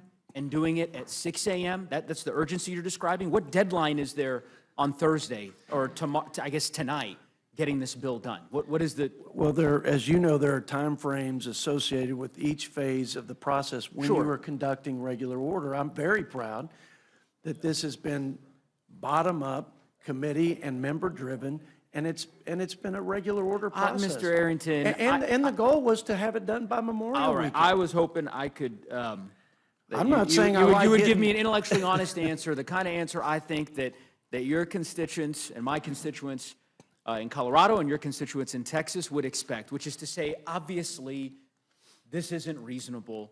It does not make sense. This isn't transparent to hold hearings at 3 a.m. on a bill of this size and this scope and this scale. That's not in the best interests of the country. You could just as easily delay it 5 hours, let the American public have an opportunity to listen to this debate, and then vote on the bill on Thursday. And all of you could go home for the district work period. So I don't, this false sense of urgency for 5 or 6 hours makes no sense. It's and again, I understand that's your rationale. I think the American people are smarter than the House Republican caucus are giving them credit for. They know what this is about, and when they wake up, invariably, later this morning, and they find that this bill was reported out of this committee in the dead of night, I think they'll reach their own conclusions about House Republicans' commitment or lack thereof to transparency. And just for the record, because I want to be an equal opportunity advocate here with respect to some of your colleagues on the other side of the aisle who serve on this committee, who apparently have decided not to attend the very hearing that they demanded we hold in the middle of the night. But they have spent years condemning late-night rule committee markups and bills that are reported out. Mr. Norman, I'm just going to read some of his greatest hits. This is from 2019. 2,300 pages, less than 24 hours to read, debate, and vote. Oh, and $400 billion added to our national debt. That's an ex post. Another one. New swamp minibus dropped at 2 a.m. It was actually earlier, I guess, than where we find ourselves today. We're expected to vote on $1 trillion in spending tomorrow. It's 1,000 plus pages. This won't be good. Diving in now. Another one. You'd never be expected to sign a 1,000-page document to buy a new car in a day. Why should Congress be expected to sign off on 1,000 plus pages resulting in $1.2 trillion in spending in a day? That's our colleague, Mr. Norman. I'll be very interested to what he has to say when we wrap this hearing up at 10, 11 a.m. later this morning. Mr. Arrington, I want to talk about the deficit. I've known you historically to be, I thought, somewhat of a deficit hawk. At least that was my, is that a fair characterization? That is fair. At least prior to this bill? Even with this bill that Let's get into reduces that. the deficit. I'll ask you a couple questions on that front. Okay, so here's a press release. This is from March 25th of this year. A gentleman by the name of Ray Dalio. I haven't had the pleasure of meeting him. It says, Ray Dalio to House GOP. This is on the House Budget Committee's website. Cut the budget deficit to 3% of GDP. This was his admonition to you and to your Republican colleagues that it was a laudable goal to try to get the deficit to 3% of the GDP. Do you agree that that's a laudable goal? Yes. Is that something you're passionate about? Absolutely. What's fascinating is that the Committee for Responsible Federal Budget just issued a press release today. You might have heard it. You might have read it. I'll read you the headline. House bill would put 3% deficit far out of reach. So this goal that you have, that you seem to be particularly passionate about, is one that is not embedded in this bill that you're asking your colleagues to support, according to the Committee for Responsible Federal Budget. You're familiar with that organization? I am. And I think they've featured you at different times. I think they've applauded you, if I'm not mistaken, in the past. They're good people, and good people can disagree. Let me read to you what these good people have said about your bill. They have said, and I'll quote, unfortunately, The House Reconciliation Bill, the One Big Beautiful Bill Act, would increase deficits significantly. The House Reconciliation Bill would put the 3% deficit target further out of reach. These are your allies. I mean, these are people who are fighting for a responsible federal budget, who've been imploring the Congress to take deficits seriously. A month ago, you had folks coming in saying, Mr. Chairman, get to that 3% target. And now you have these experts that you've praised in the past telling you you're way off the mark. Make it make sense, Mr. Chairman. Well, to get to a 3% deficit to GDP, which would stabilize the debt, you've heard the Secretary of Treasury establish a similar metric, would take $7+ trillion in spending reduction. It's a great goal, and it's a clear one, and it's measurable. But just like coming out of the World War II, 120 roughly percent debt to GDP, we're comparable to that today, actually have exceeded it. It took time. And I would say this is a substantial effort and step to begin bending the curve on debt to GDP. So my analysis is different from my friends in the organization that you mentioned. Different isn't the word I would use. I mean, different is it is when the bottom, different is one opinion, is a bit of a deviation. They are saying you are wrong. I didn't quote it length. I mean, I'll just keep reading here. In 2022, in 2027, we estimate the House Reconciliation Bill would boost deficits to about 7% of GDP, which is more than double Besant, the Treasury Secretary that you referenced, proposed fiscal target, 1.8% of GDP above current law and 0.7% of GDP higher than a simple extension of the Tax Cut and Job Act's individual provisions. What they're saying, I think, is that if you just simply extended the tax bill and didn't do anything else, you would reduce the deficit more than what you've done here. I don't know how that could be even possible. Well, I'm reading their press release. But we reduced, just let's think through this. We reduced spending by 1.7 roughly trillion dollars. And they're suggesting by extending the tax cuts without that reduction in spending, we would be better off? I think I can tell you why. And I'm happy to give the ranking member of the Budget Committee opportunity. It's because of the tax breaks that you have given to the richest Americans embedded in this bill, such that at the end of the day, the savings that you've described ultimately don't put the dent into the deficit that you proclaim. Ranking Member Boyle, you can correct me if I'm mistaken about that. I like you both, but Neguse has the better side of the argument, I think quite clearly. I would point out a few things. The Committee for Responsible Federal Budget is, I have to say, admirably independent, and at times they are an equal opportunity afflictor of both sides of the political divide, depending on the piece of legislation that's coming down the pike. Their credibility is quite clear. They've been consistent when it comes to deficit and debt, and they are calling out the intellectual dishonesty in this piece of legislation. There's actually a conservative think tank called the Manhattan Institute, which indicates that the Republican bill is actually the most expensive piece of legislation since the 1960s, since Lyndon Johnson's Great Society. So it's no accident that Moody's chose this past Friday to, for the first time in American history, downgrade our debt. They've been withholding joining the other two credit agencies, one of which had downgraded our debt back in 2011 when the Tea Party Congress drove us right up to the brink in terms of whether or not we would have a debt ceiling crisis. And then there was another credit downgrade by a different credit agency a couple of years ago, which was also related to another potential crisis in terms of the debt ceiling, though that credit downgrade a couple of years ago did also reference the future trajectory of our debt. And now here we are with Moody's, for whom the trajectory, because of this legislation, of our deficits and debt was finally what prompted them to be the last of the three credit agencies to downgrade our debt. So Finally, as you pointed out, what we're seeing in the bond market, that can't be spun. That can't be papered over with a gimmick like current policy baseline. The reality is these markets are charging us more now for our debt, which means higher mortgages, higher auto loan rates, higher costs for the American people.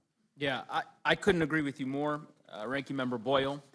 And as I go through the constellation of the entities and the individuals that have opined as to the impact of this bill on the deficit, it's pretty clear to me the conclusion. Apparently, you know, the CBO, the Committee for a Responsible Federal Budget, I was unaware of the Manhattan Institute's conclusions. I guess we'll add them to the list. By the way, Republicans also, Republican senators, right? I mean, Chairman, you're aware of, we don't have to go through the litany of the statements. I mean, I'm happy to read them to you, but you're aware of what Senator Rand Paul and, you know, other colleagues of yours in the upper chamber have said about this bill and about their concerns regarding the deficit. Well, it's 3 a.m. Why not? I'll offer a few of these. May as well. This was Rand Paul today. Apparently, the Speaker, I guess, met with the Senate Republicans, and this is Rand Paul's quote. Quote, the Speaker basically said that conservatives just have to live with raising the debt ceiling $5 trillion or $4 trillion, which is a historic amount. And I'm one conservative who won't live with that. Senator Ron Johnson, this is a week and a half ago, quote, the one big beautiful bill, I never thought I'd be quoting Senator Johnson, but anyway, I digress. The one big beautiful bill that Congress is working on is certainly big, but beauty is in the eye of the beholder. Too often, the reality of these budget debates get obscured in details, politically charged issues, and demagoguery. Under every scenario now being considered, federal debt continues to skyrocket from its current level of almost $37 trillion. And I could go on. So Republican senators, the CBO, the Committee for the Responsible Federal Budget, my Democratic colleagues, everyone who's looked at this bill seems to conclude it is going to blow up our deficit. Everyone but you, Mr. Chairman. And I just can't understand why. Would you like me to explain? Yes, sure. Well, I don't know if you know what the annual average GDP was during Trump's tenure prior to COVID, and I'm not going to ask you the questions. I appreciate that. But it was close to what the annual average GDP rate was for President Biden, actually, if you control for COVID, around 2.8. It was 1.8 when President Trump took over in his first year of his first term. He was able, because of the pro-growth policies, including the Tax Cuts and Jobs Act, but also massive deregulation efforts, America First trade, et cetera, good energy policy, was able to move the needle by an entire 100 basis points, which over the budget window is about $3 trillion. So just to be conservative, we locked in an assumption that was lower than both, 2.6. So ironically, CBO projects the annual average growth rate at this point, which I think is actually pretty aggressive, given that they assume the tax cuts would expire, is 1.8%. So to have a conservative assumption of 2.6 plus the $1.7 trillion in spending reduction actually not only balances, but in 10 years it reduces the deficit, and more importantly, it brings the debt to GDP down, which I think is the best measure of the fiscal health of our country, by 10 percentage points. When has that ever happened? I've given you some room to respond on that. Thank you for the time. Of course. Can I tell you what the Committee for Responsible Federal Budget Well, said I wish you wouldn't. I'd be happy to, because they actually looked at this exact issue. Yeah, sure. I think it's important. And they said, and I'll quote, most analyses have found that the House bill, that the House bill would have either a modest positive or modest negative effect on output and would not meaningfully change the annual growth rate. Yet even with the concurrent budget resolution's assumptions of 2.6%, the very percent that you just identified, average real annual growth, which is quite optimistic in the near term and highly unrealistic over a decade, deficits would remain well above the 3% target. Mr. Chairman, look, I get it. It's one source, but- we've been through Yeah. this routine previously. I know Yes. when you testified in front of the committee before. I recognize you're here selling a product that I honestly don't think that you agree with, but I understand the assignment. And so I will just simply tell you, I don't think that this bill is in the best interest of the fiscal health of our country. And there's a reason why virtually every expert has reached the same conclusion. I want to ask some questions of Chairman Hill, if he might indulge me. So can you just describe to us, Chairman Hill, the impetus behind the Public Company Accounting Oversight Board? Public Company Oversight Board, what we've done is we've transferred. No, not what you've done recently. I'm asking, why do we have it?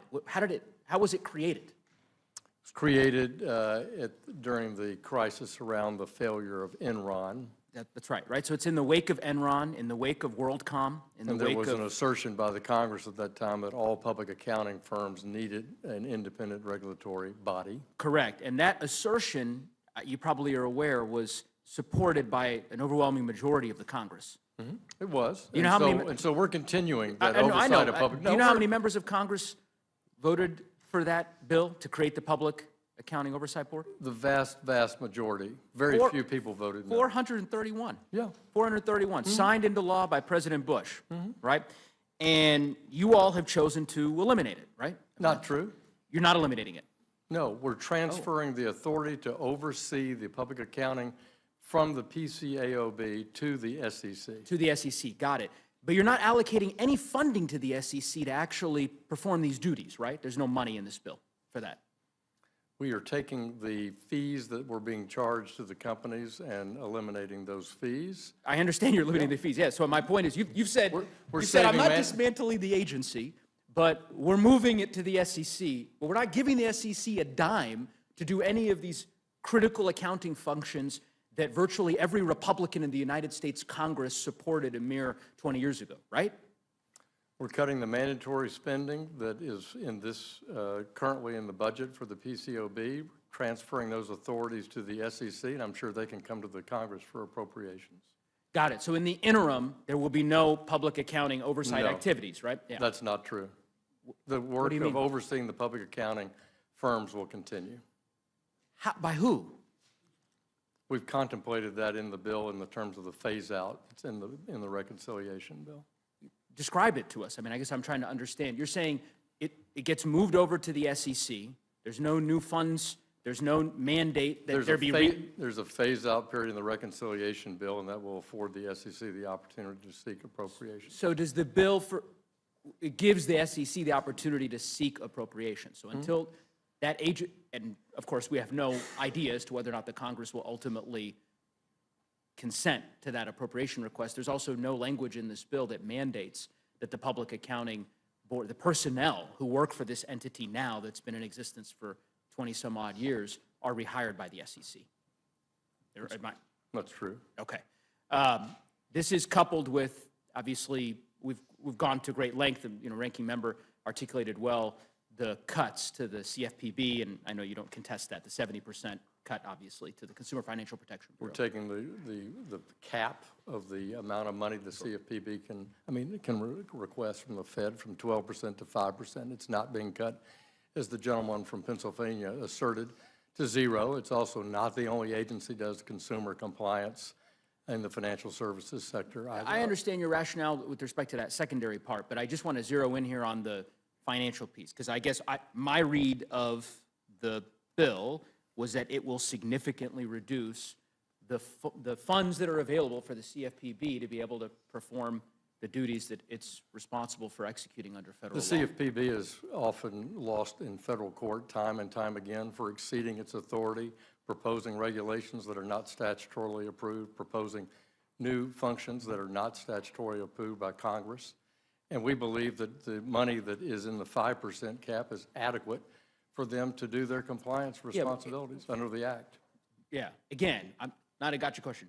I hear your rationale for opposing the CFPB. I was just trying to get a better sense I didn't say that. I said we think this is the adequate that's funding. adequate for them to perform the function, but that it is a significant reduction in the resources that they have. And I In understand. FY 2019, it was exactly around $250 million.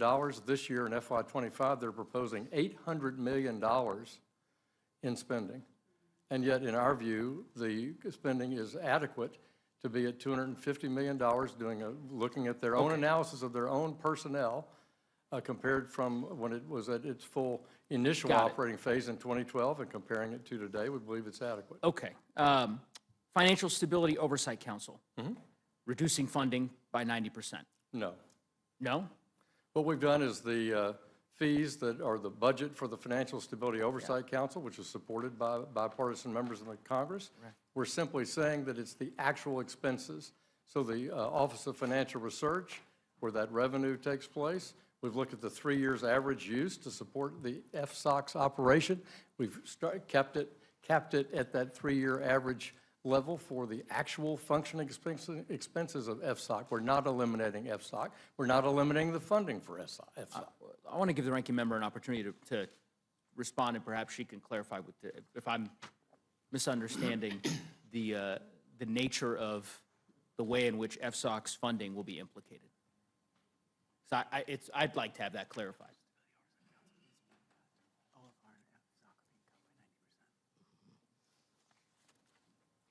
First of all, I want to go back to the microphone.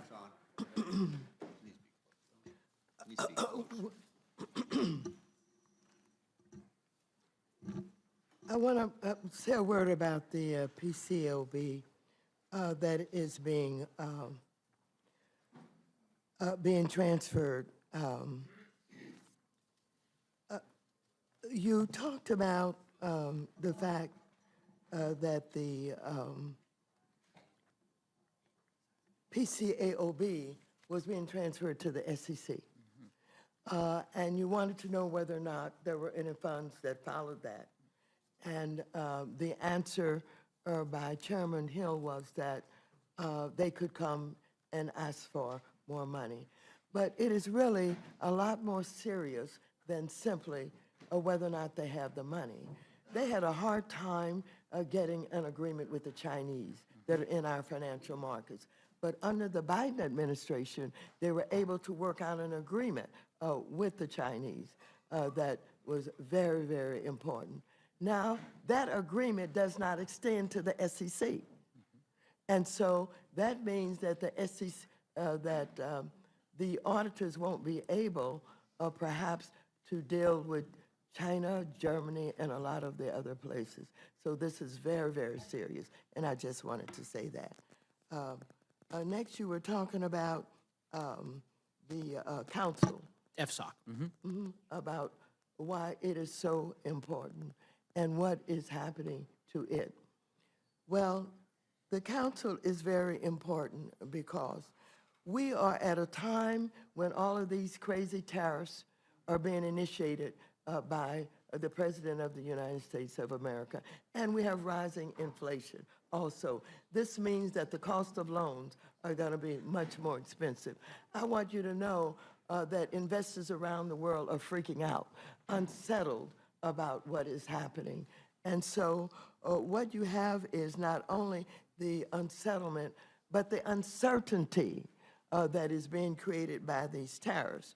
And we haven't talked a lot about tariffs here tonight. And the president is giving all these excuses why he wakes up in the morning and decides that he's going to change the amount of the tariffs.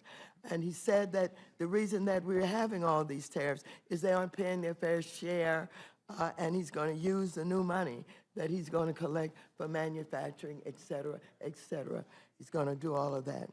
However, I want you to know that these tariffs are being placed on bananas and coffee, and that has nothing to do. We're told by our physicians out there to feed ourselves wholesome foods and to at what needs to be known with this crisis that's being created and how the federal government could get involved much sooner than what happened in 2008. And so we need it. If you just take a look at what happened with AIG, which is one of the biggest problems that had to be corrected, they got in charge of that, and they were able to not only give new oversight, but it was restructured and it was no longer a threat. So it's very important to have the counsel and the research that goes along with it. Well, I would say, thank you, Madam Ranking Member, and I would just say, Mr. Chairman, Chairman Hill, I respect your expertise. I know you've worked on these issues. I know you've served in the Treasury Department, and I understand the policy reasons that you might have, and we were directed, and Mr. believe. Nuggies. Well, let me finish. It wasn't a Okay. question. That you believe with respect to some of the changes that you're seeking to make. My simple suggestion is that the changes you are making to the Accounting Board, to the CFPB, to FSOC, taken together in the aggregate, all of these agencies, these entities were created for a reason, right? And they were in the wake of very serious financial crises that engulfed our country. And I don't think that it's in the best interest of American consumers to pursue these kinds of changes. I also think they're policy changes, and that, you know, ultimately, if the parliamentarian in the Senate is abiding by precedent, that they shouldn't make it through the birdbath, but that's a different inquiry. So, in any event, I will move on. My final question to Chairman Comer.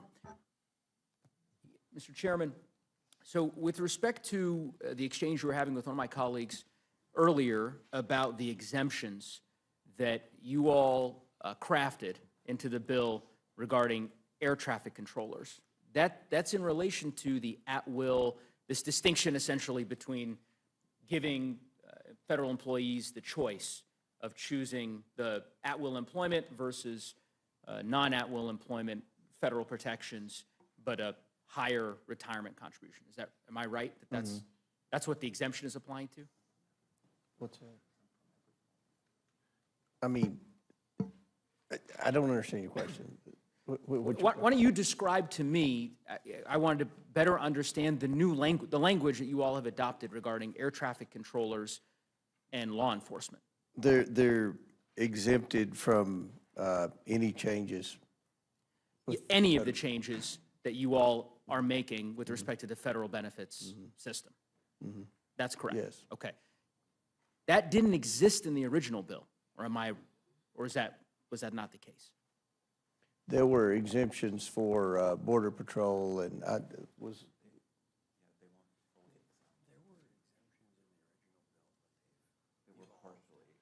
yeah, they were, I guess you could say, partially exempt. Yeah, and that's the genesis of my question was, okay. I'm really drilling down on, and your staff director, I think can probably attest to this issue around the provision that I would say compels, you would say offers federal employees this choice to choose at-will employment and a higher contribution for their retirement benefits, right, or to stay within the federal protected system and have to pay a higher contribution on their end. That original provision did not have the exemptions that you all have added now for law enforcement, for Border Patrol, for air traffic controllers. That wasn't in the bill that you all marked up a few days ago that the Republican majority on the bill approved. Or am I wrong about that? That's correct. Okay. What I am interested in is, was there a discussion, and are you willing to have a discussion, particularly as you consider a manager's amendment, to draw out a similar exemption for veterans? So veterans who have rights under the in the current system, if you're a veteran and you work at any of our federal agencies, right, but you don't fall into this particular job classification exemption, you have rights before the Merit Systems Protection Board that you can adjudicate, right, as a veteran. And my point is to simply say, why wouldn't you draw out this exemption to include veterans, irrespective of whether or not they fall into this classification or not? Look, the bill can be amended through the process. I mean, this is, we passed out, we were given instructions to say $51 billion. We met that. And look, during discussions, there's going to be minor changes made here and there. With respect to at-will, I want to make it clear there are certain states that have at-will civil service employees. Some of those states are Georgia, Texas, Florida, and Utah. So I don't think there's anything groundbreaking or unique here. No, I'm not, but what I'm suggesting is you crafted this exemption over the course of the last 72 hours. You added a very large exemption to this bill. That's an exemption I support, by the way, with respect to what you've drawn out here. Clearly, you have the capacity to just add veterans. You could do that now.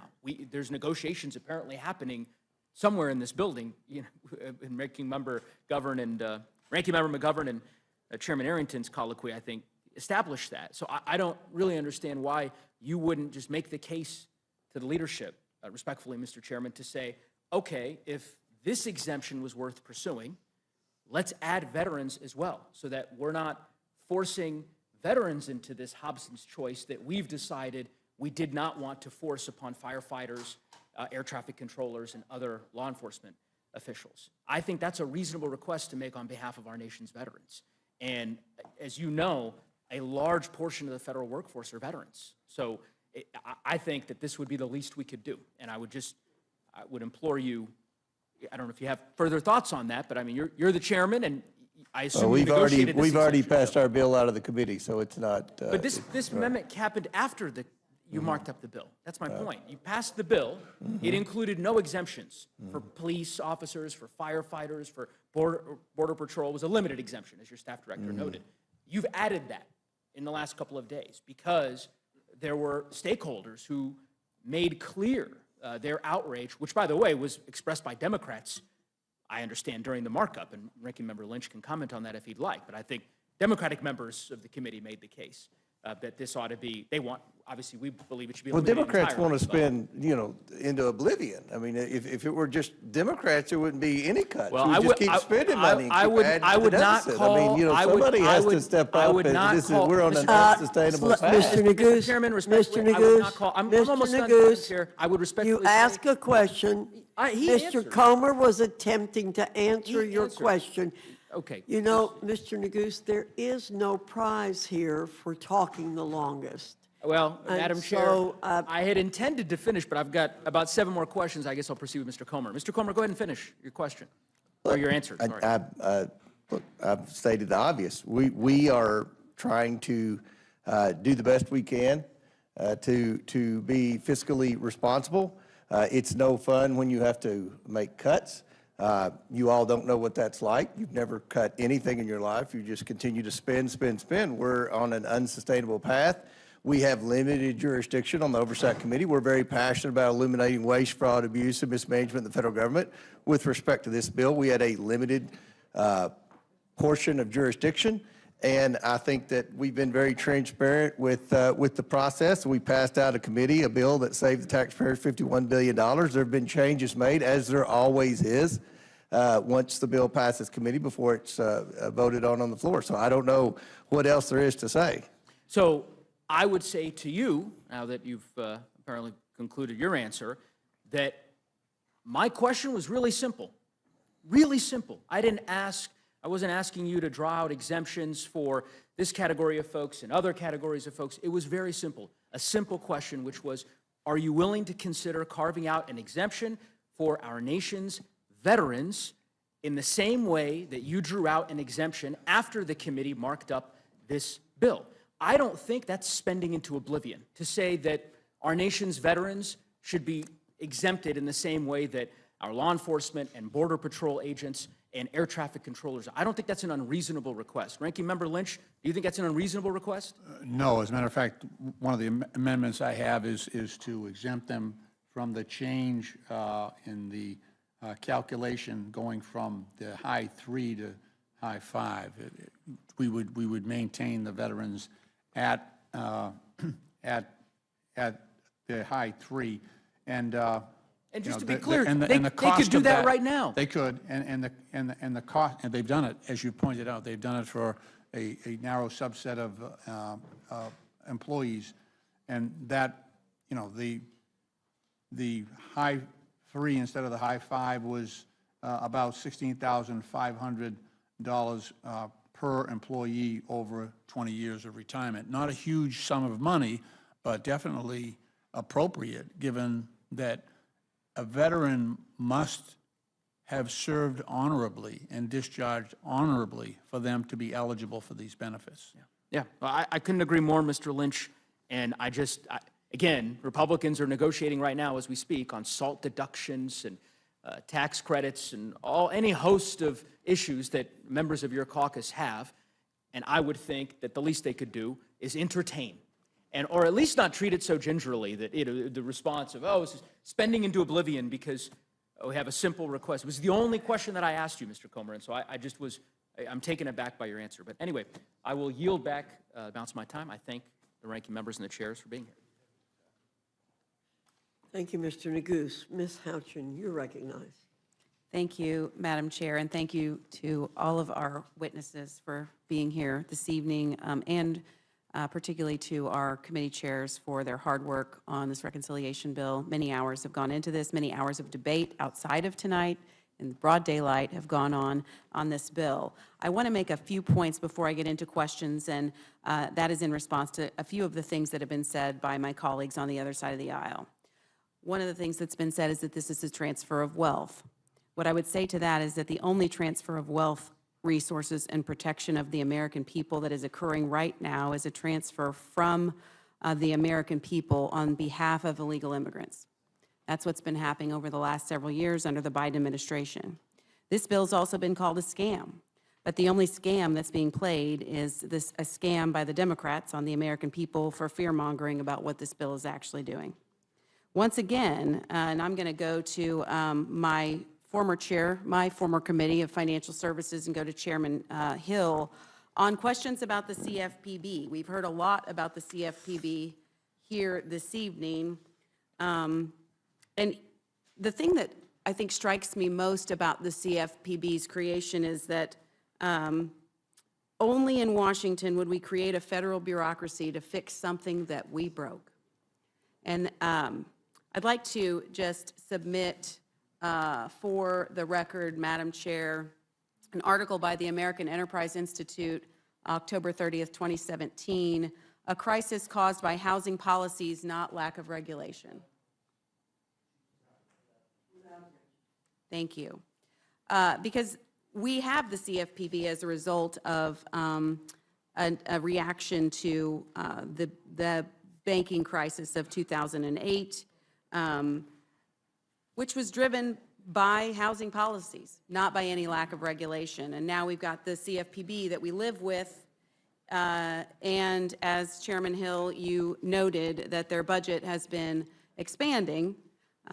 Notably, their budget expanded during the Obama years and declined during the first Trump administration and expanded again during the Biden years, now to $823 million in fiscal year 25, direct from the Treasury, transfer without having any oversight by the Congress. So we've heard that consumers are going to be left without any protection if we get rid of the CFPB, or if we decrease their funding to roughly the $250 million that we've set in this budget. Is the CFPB the only federal agency, Chairman Hill, that provides consumer protection? No, Ms. Houchin, it's not. Each of the bank supervisory agencies has a robust, continuous exam process for all the consumer compliance requirements. The CFPB's focus in Dodd-Frank was to focus on depository institutions, meaning banks, that were larger than $10 billion. Basically, there's 5,000 banks or thereabouts that are smaller than that, and they are having their compliance for lending purposes or deposit purposes fully supervised by the existing bank supervisors. Also, the SEC, the Securities and Exchange Commission, is deeply involved in consumer compliance responsibilities under the securities laws. And we can't forget the Federal Trade Commission, which is very involved in consumer compliance. And those are the principal federal agencies for consumer credit, consumer deposit issues, both for banks and non-banks. And then we cannot forget that the states also regulate non-bank consumer finance, and the state's attorney generals enforce those laws. So there's no lack of oversight and consumer protection in the financial services space, and therefore, that's why, in my judgment, since we're here talking about a reconciliation bill, that the Consumer Financial Protection Bureau can complete its statutory tasks under Dodd-Frank with the 5% cap of the Federal Reserve funding. And the two other changes that we made there was simply saying that there's civil penalty fund where they charge wrongdoing and collect funds for the benefit of victims. Once that fund is, the victims are repaid throughout the adjudication process. If there's any surplus money, instead of them being able to keep it, that it go back to the Treasury to benefit the federal budget. And likewise, we say that while they're a unique agency because they have no oversight, they have no congressional appropriation, they have no inspector general, they have no real full compliance with Administrative Procedures Act, for example, in their rulemaking. They've been struck down in the federal courts for overreaching their statute. We also, they have a unique position that once they take their money at their request from the Federal Reserve, they get to carry it over. I don't know a lot of federal agencies that can carry over spending and pile up cash on their balance sheet after September 30 each year. So we cap that in this bill at 5% of that annual budget that they can have. And in fact, the CFPB has a civil penalty fund sitting on about $2.5 billion, according to my account. 1.7 billion of that was a fine levied against one entity, but they can sit on that cash too. Is that correct? They can. What we argue is that that money should be allocated to settle victims' claims, and that can take some time during the legal process, so that money can certainly sit there. But the money that's not dedicated to paying a victim claim should be returned to the Treasury. So you mentioned the FTC. I'm glad you mentioned that because the motto of the Federal Trade Commission is protecting American consumers. In fact, the United States has 12 separate federal financial regulators and state regulators for securities, banking, and insurance.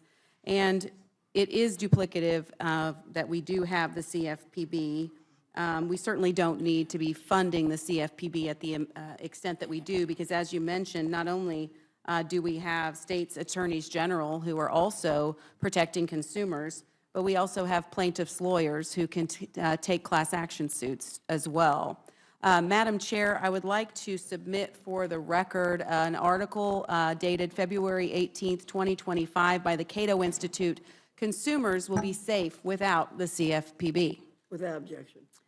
In the remaining time that I have, and I've gone over 5 minutes, but I do want to go to my Budget Committee Chair, Mr. Arrington, just with really one question. Has the CBO ever been wrong? Well, in my short tenure, they actually were off in their estimation of the deficit, and their excuse was it was hard to keep up. I'm paraphrasing. It was hard to keep up with the trillions of dollars in spending, would be $8 trillion total in deficit spending of the last administration, $2 trillion by executive actions. That was what was hard. So let's consider all things. They were off by $1 trillion, which that's a big miss. And so, yes, they've been wrong. They were wrong in their projections on revenue to the Treasury post-TCJA. We had record revenue, record corporate revenue. So they are wrong often, and sometimes they're wrong in an order of magnitude, in one case by $1 trillion. And if I'm not mistaken, sorry, I went past my second, I went on to a second question, and I'm going to be wrapping up. They underestimated the cost of the IRA, and they underestimated the benefits of Trump's Tax Cuts and Jobs Act. Is that correct? Along with underestimating the cost of Obamacare and a whole list of other things, but that is correct. I will say that JCT was the initial scorekeeper or administered the score for the IRA tax credits, green energy tax subsidies, and they were off by almost 4 times the actual cost. So all this conversation about how reliant we should be on CBO scores to tell us what, the cost of what we're doing is going to be, CBO has not been all that reliable, and as history has shown. Is that correct? That's correct, and if I may, Ms. Houchin, I'd say the best predictor of the future is past performance, and what we tried to do is be conservative about a growth assumption at 2.6, which was under the annual average of both President Trump and President Biden. I thought that was the responsible thing to do, which forced us as a conference to put these gentlemen in the position, among other authorizing chairmen, to dig deep on rooting out waste in this, the people's government. I'm very proud that in the end, it's reducing the deficit by about $175 billion. We need to do more. We need to rinse and repeat future reconciliation bills. But the debt to GDP going down by 10 percentage points is, in this environment, and over the last couple of decades is just probably unfathomable, but we've achieved it. I'm convinced we will achieve it and then some, because we're not adding tariff revenue. We're not adding other things that I believe will happen because of the iron will of this president on that front, if not on others. So thank you. Thank you so much to the witnesses for your long hours of testimony. I yield back. Thank you, Ms. Houchin. Ms. Leisure-Fernandez, you're recognized. Thank you, Madam Chair. And I don't know whether to say, buenos dias, good night. We don't really have a word in either Spanish or English when you start at 1 a.m. and when you finally start asking questions at 4 a.m. But it is still nighttime. And Americans, some of them looking, we have 150 people outside standing in the rain asking us to do the right thing. I want to do a shout out to them. But Americans might have just woken up and they don't know what's happening. But let me tell you, it's a nightmare, right? We are living through a nightmare. And if you are a veteran, if you are a pregnant mother, if you live in rural America, this is a Republican nightmare. Because this bill that they are going to be pushing through in the dead of night is the biggest transfer of wealth from the poor, working families and middle class, to the wealthiest, right? And CBO put it out. Now, they don't want to pay attention to CBO because they don't like the facts, right? They don't like what it actually looks like. But we know that these numbers are horrible, and we'll get into them in a bit. But when we think about this transfer of wealth, especially this chart here, it gets me. It really gets me. There we go. From the lowest decile to the highest that CBO put out. And many of the people in this room are people of faith. And they might have heard when John the Baptist. This is the aircraft carrier shelter you seized, previously owned by a small faction of about 800 people. You should give one away. And if you have wealth, you should help feed the hungry. What we are seeing here today with the Republican bill is the actual opposite. Republicans are taking from the poor and giving to the rich so they can buy more tunics. The wealthy don't need any more money to buy any more yachts. But when you take away that $6 a day that the poor and the working poor are receiving to put food on their table, you are taking away from the poor to give to the wealthy, the exact opposite of what John the Baptist told us what we should do. And no matter how you slice this, it is raising the deficit, right? We don't know exactly how much because they keep changing the bill. 2 trillion, 3 trillion, 5 trillion, 7 trillion. It keeps going up and down and backwards because they keep tweaking it, keep negotiating, adding more, but it is raising the deficit. And so this bad billionaires bill, it's not beautiful, it's bad, and it's for the billionaires, is going to be paid for by you, the American people, because you're going to have to pay back the debt that they are borrowing to give to the wealthiest among us. So Trump is betraying you. He's betraying rural America. He's betraying veterans. He's betraying working families. But, you know, the ranking members and the chairman, I really need to give it to you. You've sat in your chair, even have, well, most of the Republicans have been absent. You have all been here, and so I appreciate you. You know, let's start with the idea and this concept of the deficit. Our colleagues talk about it all the time. Representative Roy, who isn't here, who hasn't been here much tonight, well, he's not here. The hearing is here, right? Representative Massey, who used to sit out there, he has that little ticker, right? Everybody sees this ticker, you know, that goes on. I'm so worried about him because once you guys pass this bill, that thing is just going to go so fast, it's going to burn a hole through his suit. And Representative Norman, he's often rallied against increased deficits. In fact, you know, Congressman Roy said, who's not here, but since he's not here, I'll quote him. Open quote, "I have to now admonish my colleagues on this side of the aisle. This bill falls profoundly short. It does not do what we say it does with respect to deficits." You know what? I agree with Representative Roy.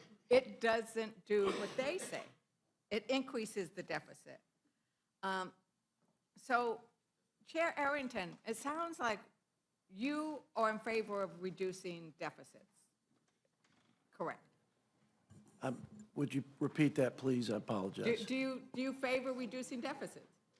Yes, I do, which is why I support this bill. Which is why I support the bill.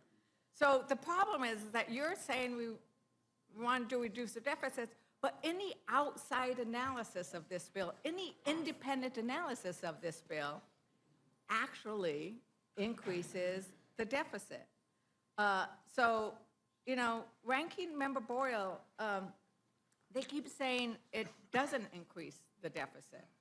How can they get to that when we've had all these independent analysis of a deficit increase? Well, I mean, CBO, which of course is not infallible, but it's not just CBO. It is literally every organization that I've seen, from nonpartisan to center-right, Committee or Center for Responsible Federal Budget, CBO, Yale Budget Lab, Wharton Budget Model, Manhattan Institute. The list goes on and on. So for the other side to be right, all of those organizations I've mentioned would have to be wrong. I think that is highly implausible. Right, and we also heard the White House press secretary yesterday say, this bill does not add to the deficit, right? Quote unquote. So what we are hearing is basically, trust me, don't trust any independent analysis, trust me. And I heard Chair Arrington, a lot of what you're basing your thought on, if I'm correct, is you're looking at growth projections, and that's why we're not going to have the deficit that all of the other ones are talking about. It's a combination of revenue from growth and the deepest spending reductions in the history of the country by twofold. So it's a combination of the two. So I agree with you. These are we agree. These are the deepest spending cuts, I think, ever, right? But which is ironic because it only represents a very small, like 3% of the entire federal budget. Isn't that incredible? Right. So I think that's where we agree. You know, I kind of agree that deficits are a problem, right? But what you are doing is, instead of saying there are different ways of cutting the deficit, you are saying we're going to cut the deficit by going after the people who rely most on the programs to feed the hungry, to make sure that Americans have health care, to make sure that veterans who rely on Medicaid and these programs to make sure you're not hungry, disabled people. Like you are cutting the programs that Americans need the most. And that is something that we can agree on. And you're doing that so that we can benefit the wealthiest among us. So this chart here that the CBO put out is just the top 10 percentile. But, you know, when you go down to the rest of them, it is actually the richest 20% get 67% of the benefit. So the billionaires, Representative Scott said, well, you know, I know there's some billionaires. The billionaires are doing really well by this bill. The billionaires, richest 1%, get the biggest benefit, 24%. Let's make clear, this is a transfer of wealth from working class families, from those who work for a living, those who are disabled, to the billionaires. Now, Chairman Arrington, you know, the Cato Institute, which is, and then, you know, it's not a left-wing institute, right? They actually, to your point of this is gonna lead to a lot of job growth, says, as to the Ways and Means Committee, and it's gotten worse since then, I'm going to quote, Mr. Chair, I ask unanimous consent to enter into the record the Cato Institute. Republicans' one big, beautiful tax bill needs a makeover. Without objection. And so I'm going to quote from it. It said, the Ways and Means Committee's one big, beautiful bill falls short of delivering serious pro-growth tax reform. It misses the opportunity to make the most important incentives for long-term growth permanent, and includes at least 20 new or expanded tax subsidies, dramatically increasing the complexity of tax code. It says that's going to be a minuscule vote. So you're going to put Americans through all this pain for very little growth, But, you know, we've also heard everybody talk about the issue of deficits and who actually does a good job of that. Republicans seem to always talk about deficits when they want to, like, hurt working families. Ranking Member Smith, I really appreciated your comments about the fact that these deficits are really a national security issue. And when you talked about this national security issue, it made me think about a review of Democrats and Republicans, like who's increased the deficit and who's decreased the deficit.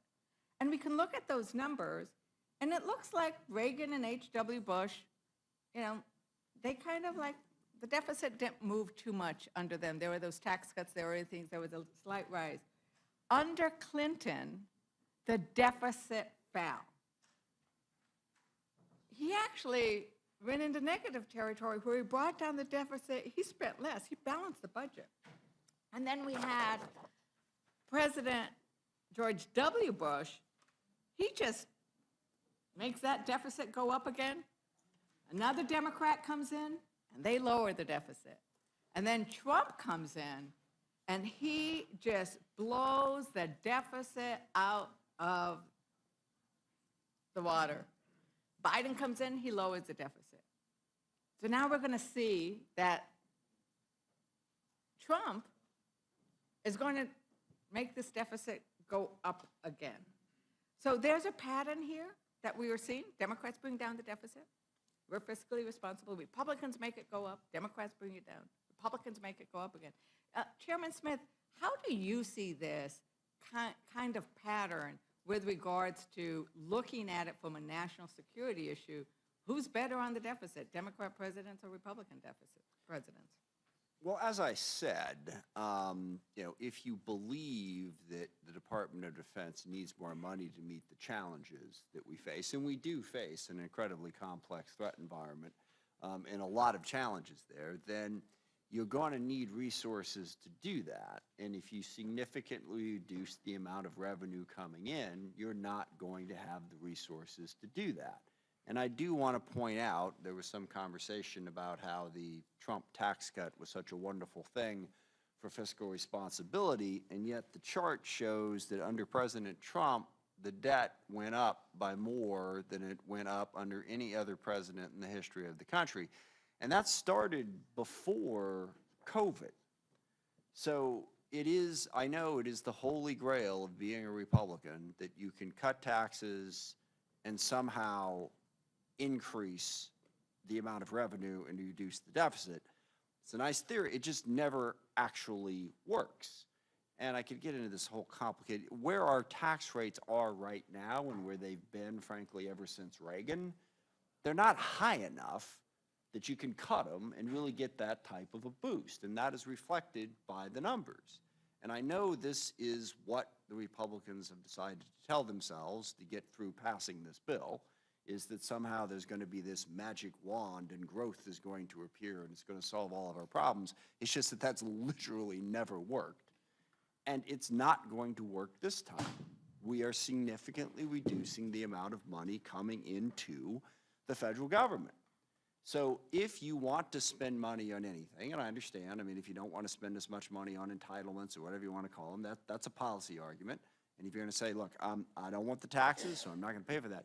But if you really want to meet national security needs, that's, I don't know, what is it, roughly 12% of the budget, I think, is defense. And you're going to significantly reduce the amount of revenue available. You're not going to get there. And again, it's this myth that if you cut taxes, you're going to get more money than you would have gotten if you hadn't. Now, by and large, revenue goes up year to year because population growth and all of that, but it goes up by less if you reduce the amount of revenue that you're collecting. And that leaves you in a weakened position to fund absolutely anything that you want to fund. And that certainly includes defense, which again is about 12% of the federal budget. Thank you, Ranking Member. And, you know, Chairman Arrington, you actually said earlier, the best predictor is past performance. And I think that the chart, which shows that deficits have gone down during Democrat presidents and gone up during Republican presidents, is an incredible predictor of future performances. Except it's not true. I mean, if you want me to respond, I can, but if not, that's okay. But it's not true. So you mentioned my name. I just want to get that out. By the way, President Biden, under his tenure, increased the deficit by almost twice as much when you look at the partisan, not bipartisan legislation in an unprecedented pandemic. Okay? We all voted for the trillions of dollars in that time frame. But the $2 trillion in additional spending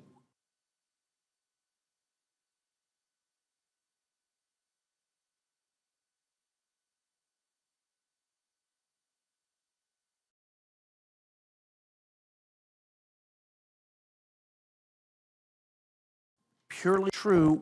We all have contributed. I mean, both parties have. There is no question. And there are structural problems in the budget that are promises made that that we have not been willing to fund by either saving money through cuts or raising revenue. So what we've done is we've deferred the tax on our children, and we're going to stick them with the bill. So there's not a profile in courage in this town on either side in terms of the parties. But to be clear, President Trump and President Biden, if you add it up, it's and again, nobody should get a gold star or Nobel Prize for it, but I don't believe that to be true. Okay, with all due respect. Thank you very much. I think that for the indulgence. Once again, the numbers speak for themselves. And Ranking Member Boyle, do you want to add anything to regards to what's going to happen with the deficit and what we've seen in the past? And then I want to move on to financial services, because I think that there is some serious issues. I don't think I need to, especially given the hour, I don't know whether to say how late it is or how early it is. But as I said before, I mean, it's a pretty long list. In fact, when I mentioned the list of organizations from left, right, and center and nonpartisan who all say that this adds considerably to our deficit and our debt, I actually didn't include the Right of Center Cato Institute. That's obviously another organization that has also attacked this legislation because of its adding trillions to our national debt. And I think that comes back to, you know, there are different ways in which you want to attack the deficit. Republicans just want to cut programs that Americans rely on. Democrats actually look at, there is a revenue source. But another thing, because, you know, Republicans are always fiscal responsibility, and then they always use this term regulations. Regulations are bad. The reality is regulations is how we keep people healthy so that we don't have contaminated food. It's how we make sure workers stay safe. And it's also how we make sure that consumers are protected. Because the reality is the biggest corporations, the biggest banks, the biggest manufacturers, they are motivated solely by profit, and that's their job. So it's government's job to make sure we come in and regulate the worst excesses. And you know what? Americans don't feel like anybody is fighting for them. They feel like they are being left behind. And the reality is what Republicans are doing to those organizations that are supposed to be fighting for the working families, for the consumers, they're getting rid of them. They are getting rid of them by starving them. And that's what they're doing to the Consumer Financial Protection Bureau. Let's see what that says, Consumer Financial Protection Bureau. They are protecting the consumers.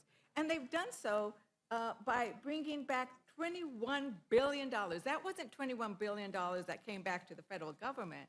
That was $21 billion that went to American consumers. And they're the ones who are speaking for the little guy. But this administration doesn't like the idea of organizations that go after fraudsters, that go after scammers, that go after, you know, the auditors that are cheating, right? They want to get rid of that. So Maxine Waters, when they say that, oh, by, you know, not giving enough funding and starving something like the Consumer Financial Protection Bureau, is that saving us any money? Or who's really getting hurt when they do that? A lot has been said about the Consumer Financial Protection Bureau, and I said something that I stand by, and that is the Republicans have hated it ever since it was initiated, and they have attacked it in so many ways. We've been in the courts even before this big bill. We've been in the courts at various times when they've tried to eliminate the way that they get their funding, who sits on the board, on and on and on. And they never give up. And now with this bill, what they have found ways to do is to actually cut the funding that's going to the Consumer Financial Protection Bureau. I was reminded that the CFPB is the only federal agency to examine the big banks and non-banks for compliance with consumer financial laws. And so here you have the Consumer Financial Protection Bureau dealing with the big banks and understanding why we should be concerned about them and the lack of risk management in some of those banks. And the bigger they are, and the more we allow these mergers to go on, the more they end up harming, you know, our consumers. And the consumers need this protection. And without it, even though it was attempted here this evening to say consumers have protection in all these other ways, that is not true.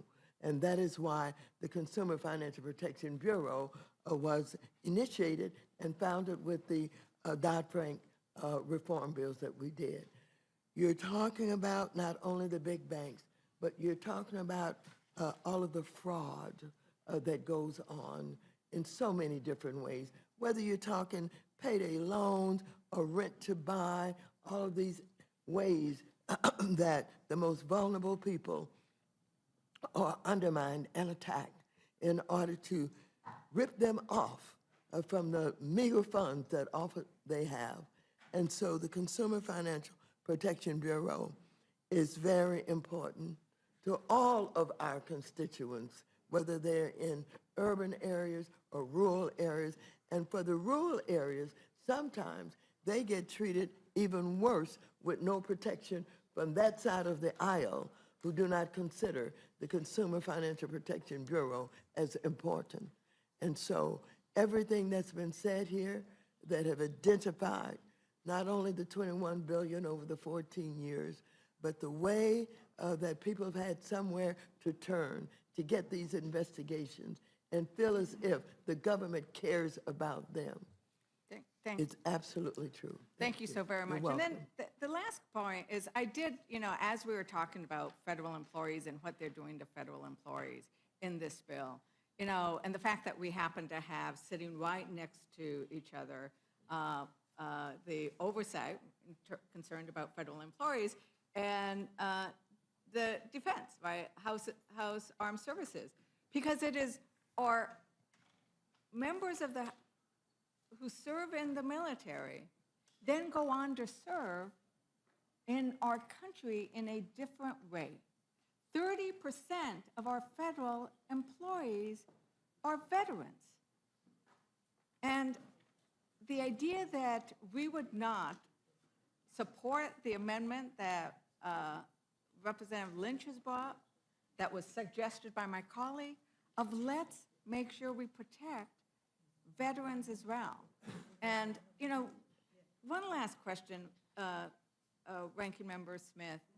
Why do you think that so many of our military end up serving America in our federal government? Because they believe in public service. It's part of why they joined the military in the first place. They believe in service above self. They could do a number of different jobs in a number of different places, but public service appeals to them. I think that's very obvious. It's one of the things I've always loved about working with the military, is you see the ethic that's what it's about. They are trying to serve something larger than themselves, and they want to continue doing that after their service in the military has been completed. And we've seen them do so many, many places, quite ably. I think this idea of public service and service, I often say that service is an act of love, whether you're serving in the military, even in this chamber. And the idea that you are going to demonize and penalize those veterans, those federal employees who've already done so much for this country is really shameful. And, I am going to just say that it is now 4:20. And I think it is important that we are on this dais asking the question and taking the time, because this is 1,000. Forget everything you knew about war games. The large-scale action game War Thunder will bring you a storm of unforgettable experience. And bringing light and maybe even sunlight by the time we get through all of these panels. But with that, Madam Chair, I yield back. Thank you, Ms. Leisure Fernandez. Mr. Norman, any questions? No questions, Madam Chairman. Thank you very much. Mr. Langworthy? I just, thank you, Madam Chair. I want to just take a moment and thank all the committee chairs for the countless hours and all the staff and the ranking members on both sides. This was an incredible legislative exercise. They have 11 committees produce this much work and the hundreds and hundreds of hours that have gone into the construction of our reconciliation. So I just want to show my gratitude there. I'd also like to yield a moment to the gentleman from Georgia, Mr. Scott. Madam Chair, I just ask unanimous consent to add an article to the record. The title of the article is Clinton Signs Welfare to Work Bill, August 22nd, 1996. And without objection. I would just point out to my colleagues that the same complaints about that piece of legislation came from people on the left, including from the Clinton administration, where he had people actually resign in protest. And the article ends with a statement: welfare and poverty rates both declined during the late 1990s. However, leading some observers to view the legislation as a success. And certainly the welfare to work signed under Bill Clinton was a success, and we believe that this one will be as well. With that, I yield. Thank you. Mr. Griffith? And I yield back. Oh, sorry, Mr. Langworthy. Thank you. I don't have any questions of these witnesses. Thank you very much. discussion or questions, our panel is dismissed. Thank you very much. And I also want to add my thanks to the staff. I appreciate Mr. Langworthy bringing that up. We can't do our jobs without our staff, and I appreciate all of them being here too. You're gonna make another one. Save it for me though.